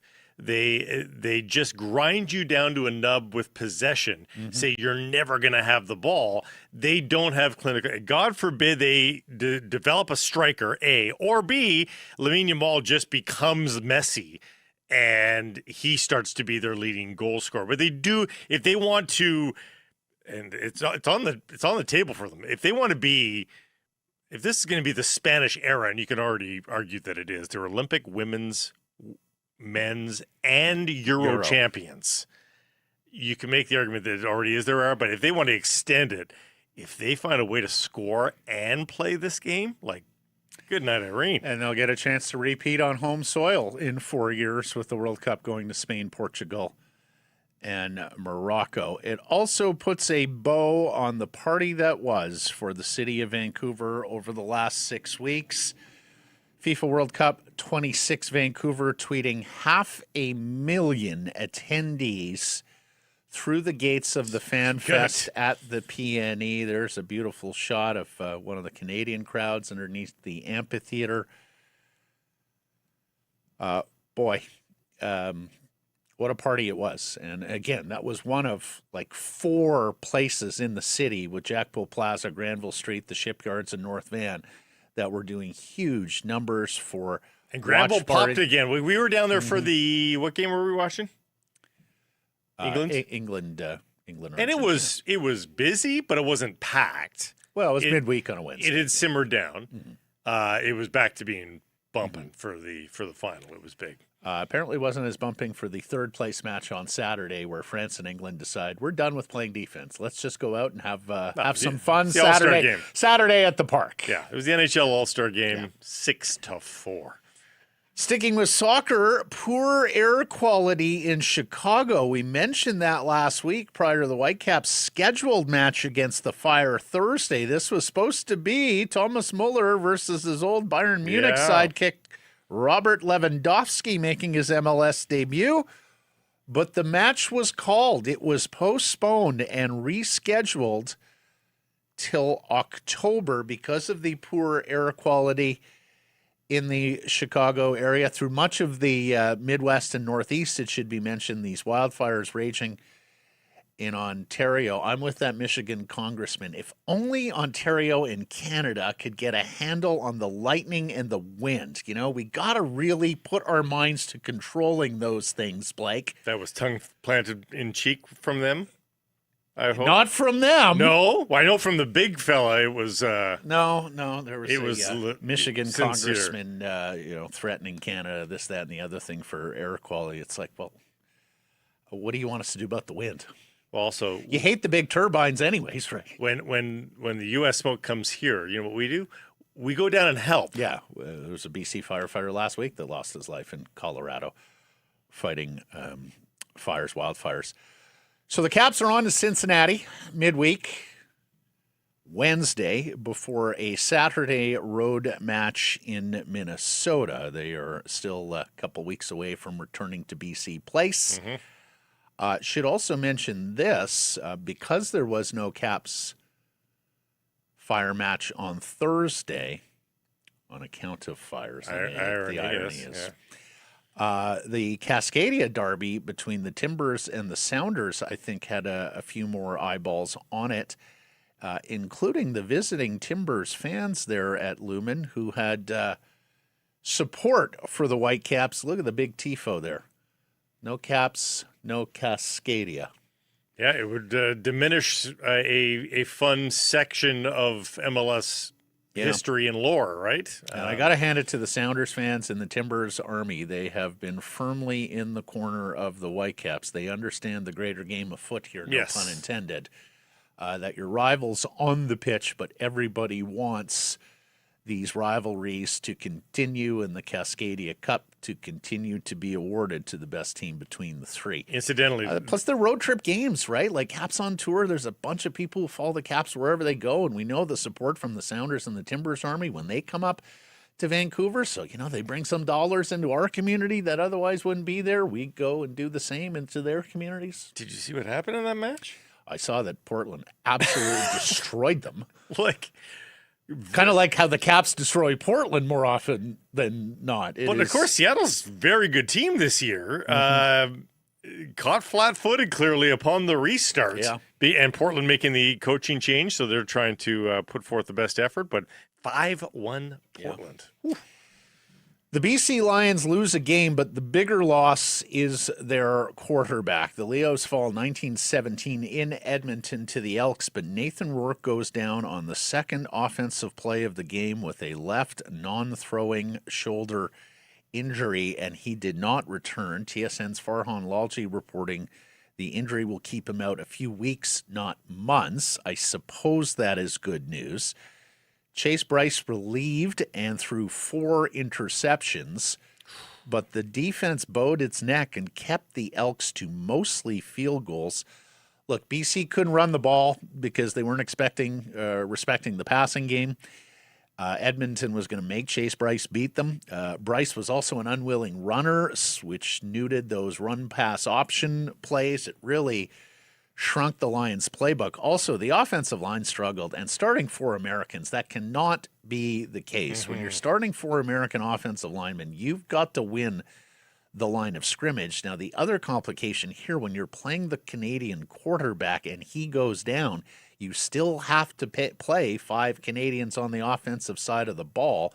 That meant Kieran Poisson basically had to become a starter for an American wide receiver to satisfy the ratio. Look, the defense is missing Gary Peters, the uber veteran at corner, but Stanley Thomas Oliver played very well at the other corner. This unit under our boy Mike Benavides has made big strides here, Blake, since they started 0-3. Defensive end Levi Bell left the game too after coming on the roster this week and starting. So you really got to like what the Lions are getting together on the defensive side of the ball. The fact that you're 2 points away from, 3 points away from victory. To win it late. Had a possession. With a 4-pick day for, hey, there's been some doubters of Chase Bryce anyhow as to whether or not he's a guy you could, for this exact scenario, 4 weeks.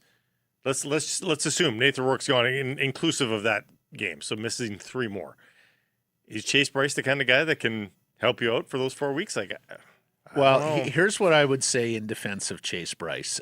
There is a big difference between coming into the game as the backup quarterback when you've had very few reps and getting a chance to practice all week with the starters and taking the lion's share, no pun intended, of reps. So I absolutely want to see what Chase Bryce can do in that latter scenario. Look, he's a 4-year pro. The Lions have put some time into him.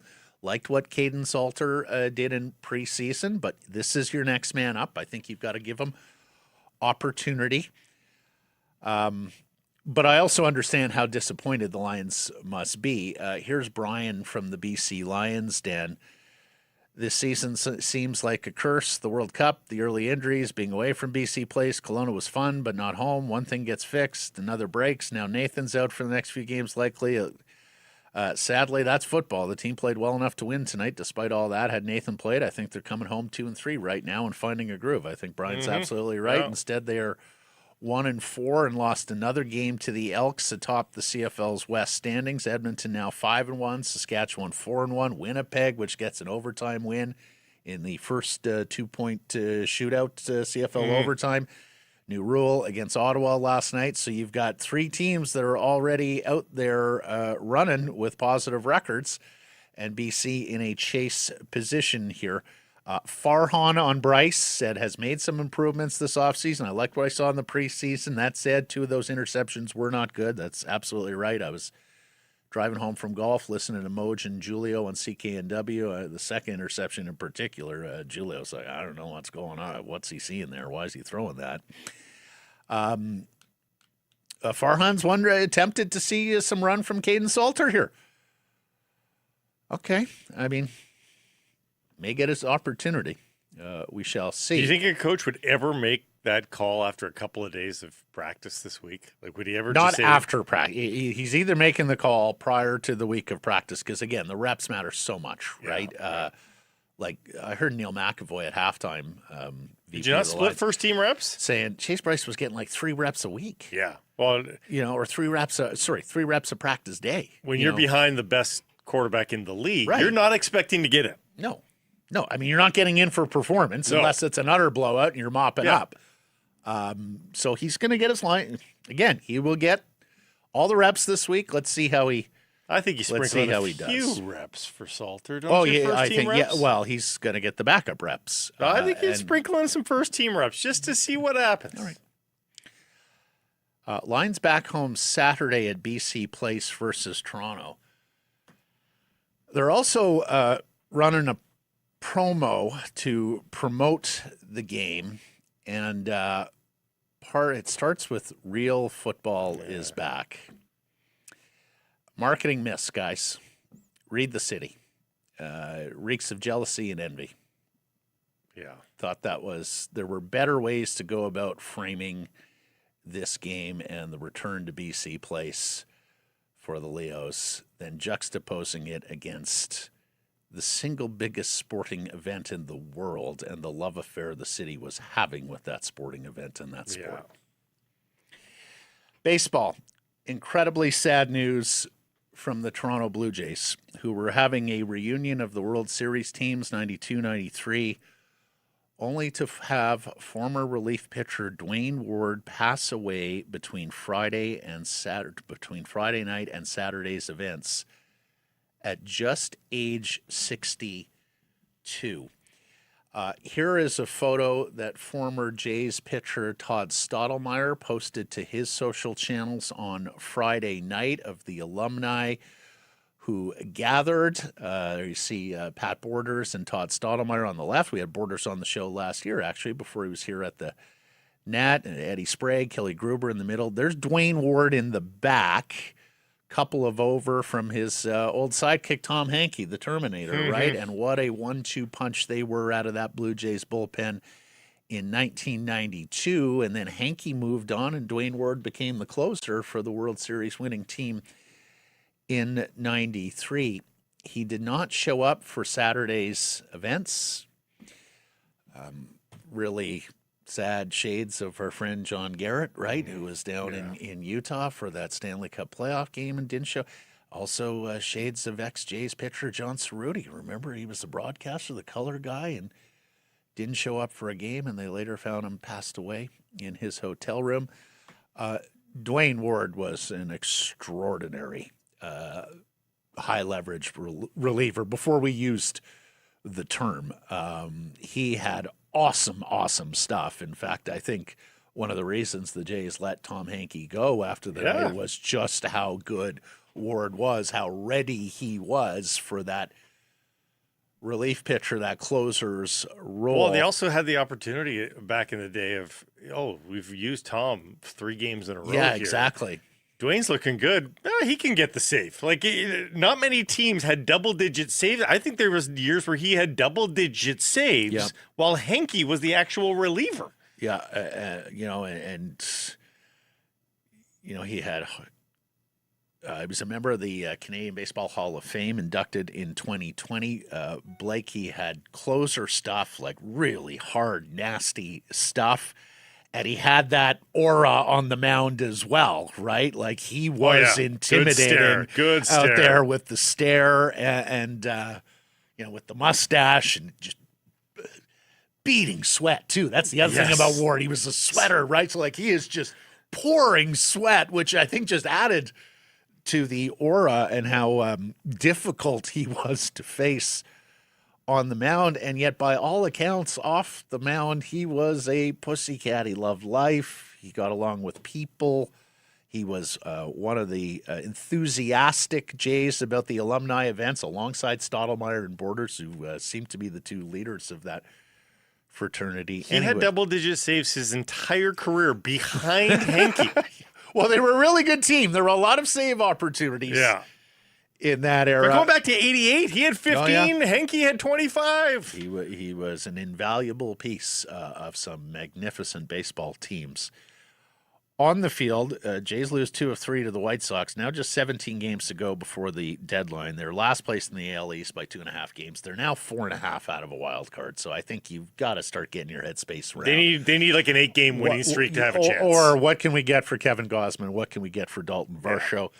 We'll see. The Mariners won 2 of 3 on the weekend at home against San Francisco to even their mark at 50-50 over 100 games. Blake, it's long said in baseball, every team wins 50 and loses 50. It's what you do in the other 62. Well, the Mariners will be the perfect test case. It's a 62-game season for here. that going forward. Team president Jerry DiPoto said the answers to his team's woes are in-house, which suggests that Julio Rodriguez, who's made his return from the IL, the eventual return from infielder Brendan Donovan, maybe Cal Rowley starts hitting the ball. Maybe Josh Naylor gets his season back on track.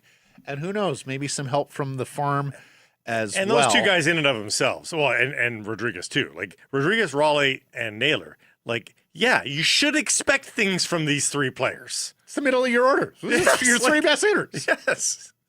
Like, hit the damn ball. Like, think how good the Mariners would be if Rowley wasn't hitting like $170.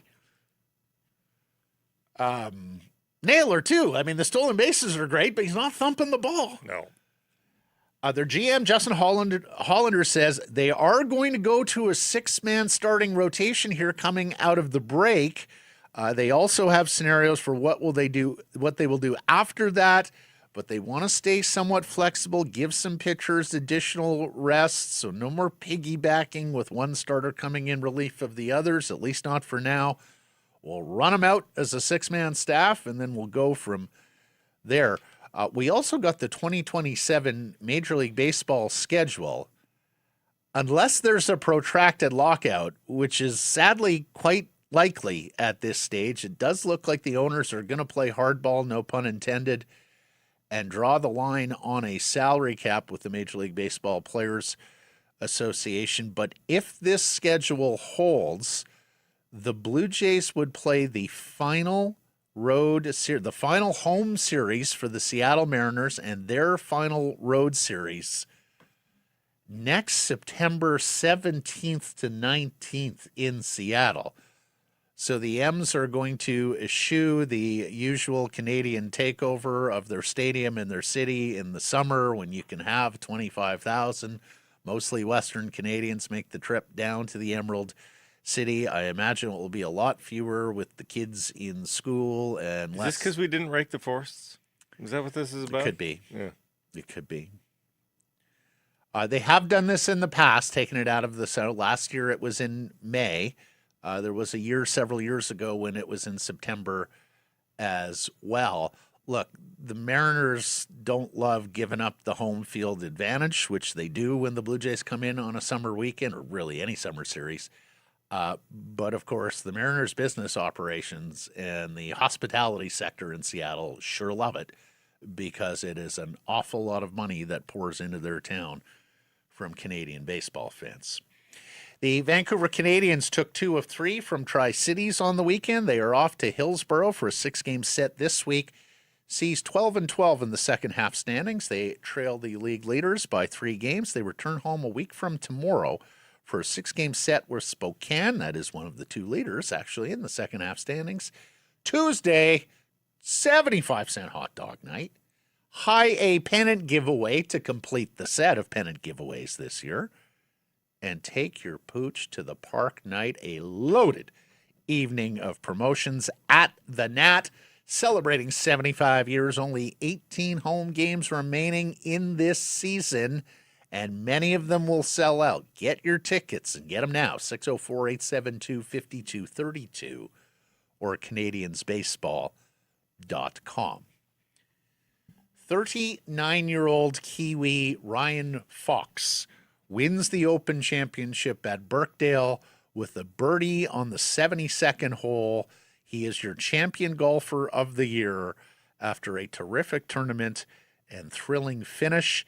He was tied for 52nd after 36 holes before shooting a 62 on Saturday to tie the lowest score ever at a major and getting himself back near the top of the leaderboard. It is the largest 36-hole comeback by position, if not strokes, to win a men's major in all of history, and it was just the seventh walk-off major in the last 12 years. We had talked about too many of the men's majors were ending without a great climax on the 72nd hole, Blake. Well, this was one of them. 7 in the last one, so that's 48, right? And 7 of them have come down to a walk-off. And we talked about this a little bit when he won the Canadian Open a couple of years ago. That's right. But I think my favorite part about it is he's an everyman kind of looking dude.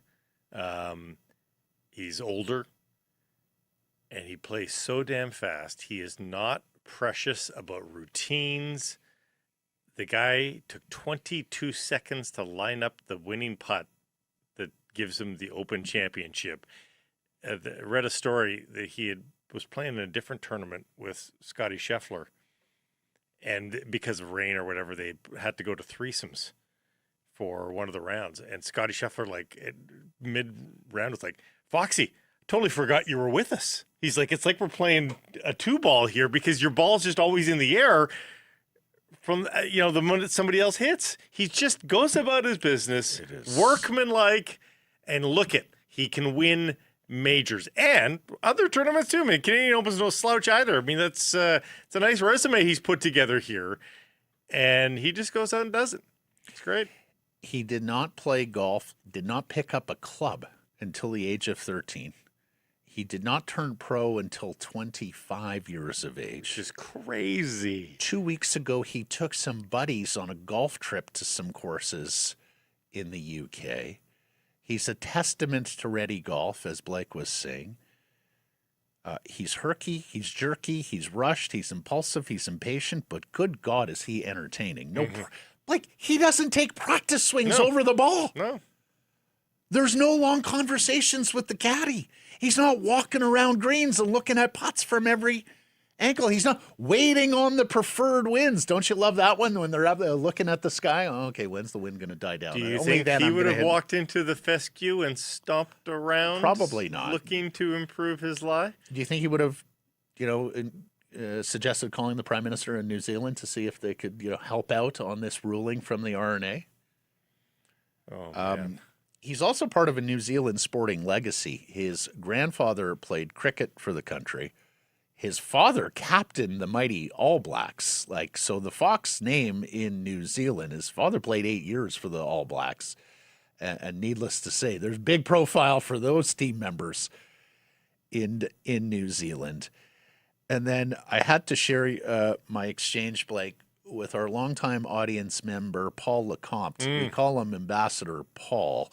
He lives down there in New Zealand. He is a Kiwi. He and his family have spent time here in Vancouver over the years. I've lived here in Vancouver. As he said, the Kiwis were standing proud yesterday with Fox joining Sir Bob Charles and Michael Campbell as the third winner of a men's major. Of course, Dame Lydia Ko has racked up majors on the LPGA Tour for New Zealand.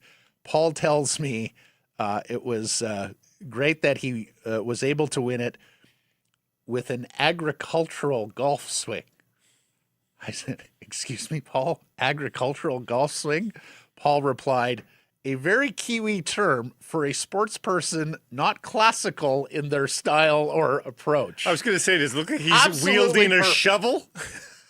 Absolutely perfect. First thing the guy at the gas station said to me this morning when I went in for my coffee, he goes, boy, I felt bad about my swing out there at McCleary and Langara, but my swing looks like it could win an Open Championship Yeah, one he day. just kind of stabs at it, Oh doesn't my he? gosh. Again, It and because is- it's rushed, too, it just seems like Yeah. it seems like a guy who's trying to get in the 18th before darkness. It is certainly lacking that professional aesthetic, but man, does it work for him. He said the last 5 holes was the best golf he had ever played, and when he needed it most, Pretty cool. and then flew coach home. Did you see that? The photo of him with the claret jug Of course in the he did. overhead? He apparently had trouble getting the claret jug case in the overhead. Bravo, Ryan Fox. That's so I am a fan. And sticking with golf, some great news for a local girl. Langley's Clary Lynn wins the U.S. Girls Championship yesterday. She obliterates her American opponent, winning 5-4. This thing was over early. She's the second Canadian in a row to win this trophy after Aphrodite Deng, who won it last year. 16 years old and became just the 13th player since 1979 to win both the championship and the stroke play medal. We have been saying for the last couple of years, there is a really good-looking class of young Canadian female golfers that are making their way up the amateur ranks, and I suspect will be giving Brooke Henderson all sorts of company on the LPGA Tour going forward. So congratulations to Clary for winning a big one south of the line. Brooke had news this weekend. Yeah, too. She got engaged. Yeah, I didn't know. Minnesota Twins minor league. Yeah, player. yeah. She's with a ball player. AAA player. Do you plan to support the rebuild by attending Canucks games this season? Our Nation Gear poll question we asked on Thursday, yes or no, the people said. People said yes. Correct percentage? 66. 69, pretty good, Blake. Lyle says depends on ticket prices. We saw a lot of this in the comments. And I think that will really change month to month with this team. And especially as the season goes Yes. along and some losses, Yeah. again, predicted losses and the secondary market and where it goes once the season ticket holders say, okay, I've seen enough. I'm going to be selling off some of these games. And, of course, some of these games, 6 and 6:30 p.m. now, right? A-Frame says, first time in a... Steve B-Man says, can you add a third option of yes, but much less than in previous years? Okay. But you haven't I abandoned. understand. More importantly, to the genesis of the question, Steve, like, are you still showing up for this team? And That's right. your answer is Yep. still yes. Yeah. A-Frame says, first time in a while, I'll consider going to a game. We saw a bit of this as well, that, hey, I'm in now because the team is finally building and observing what are, standard practices now around the National Hockey League, that there are no quick fixes, immediate gratification. You get to a long-term rebuild plan and you stick with it. So we saw some of that. If this team loses 4-3, 5-3, I think people will go. Like, Yeah. And Colin and Planning said, no, I didn't last year either. I don't really spend money on this team under this owner except for my cable subscription. Yeah, we saw a lot of that as well. No, I'm out until the owner changes, and I understand that as well. Might be out for a bit. Several errors and omissions from Friday's or Thursday's program and beyond. We mentioned the one. It's 11, not 10 back-to-backs for the Canucks. The rest are Mr. Price. Oh, my goodness. Yerke wants to weigh in with regards to our daylight savings time. Well, I said that the first conversation. month of the season will be weird because, you go. I was It's predicting after we fall back that it becomes right, weird. but I was predicting that if the Senate got this done, say for November the 1st, that mid-season you'd have the Canucks going to Seattle with a time change and then not with a time change. But of course, the time change doesn't happen until November. You wondered about those games in Sweden many years ago, and if they were the earliest Canucks regular season games ever. Rob Williams tells me that those were preseason games. They never played regular season games. They played regular season games in China. right, but none before September 29th. Okay. So it remains the earliest regular season game ever for the Canucks. And then we had a discussion about Hideki Matsuyama using a putter out of one of the pot bunkers at the Open Championship. And it was like the top of a rake in the background. I just saw still, and in the end, it was still an amazing shot, not with a putter. He was sitting with his feet, like not crisscross applesauce. It was like splayed to the right, like a kindergartner on the carpet. And like we're talking 5 feet above his ball. This is why I love the Open Championship. And like put it to 8 feet. It was incredible. No, that's why I love this tournament. Yeah. Like you see things here that you do not see in any other golf tournament, or at least any other PGA golf tournament all year. It is glorious theater when they see that lie in the pot bunker, and they and their caddy start going, okay, How do we do this? are we going to hit this The bank ball? shots, sometimes they banked it off of one part of the bunker. Exactly, or like, they put it back to give themselves more room in the bunker. I honestly, I guess they just don't admit defeat very readily, the PGA Tour player, but I sometimes say to myself, why is this guy even attempting this? Just take your drop and take your penalty stroke, and at least you have a clean line. You can have at her. Thanks for joining us, everybody. Appreciate you spending some time connecting with the program. Please do subscribe to all our assorted channels, YouTube, and wherever you get your podcasts. Follow on social. That's X, Insta, Facebook, TikTok, YouTube, Blue Sky. We are live on many of those platforms, noon Pacific time. Our next show will be Wednesday. We'll go Monday, Wednesday, Friday this week. And, of course, please do support the community sponsors you hear us talking about. Keep it local.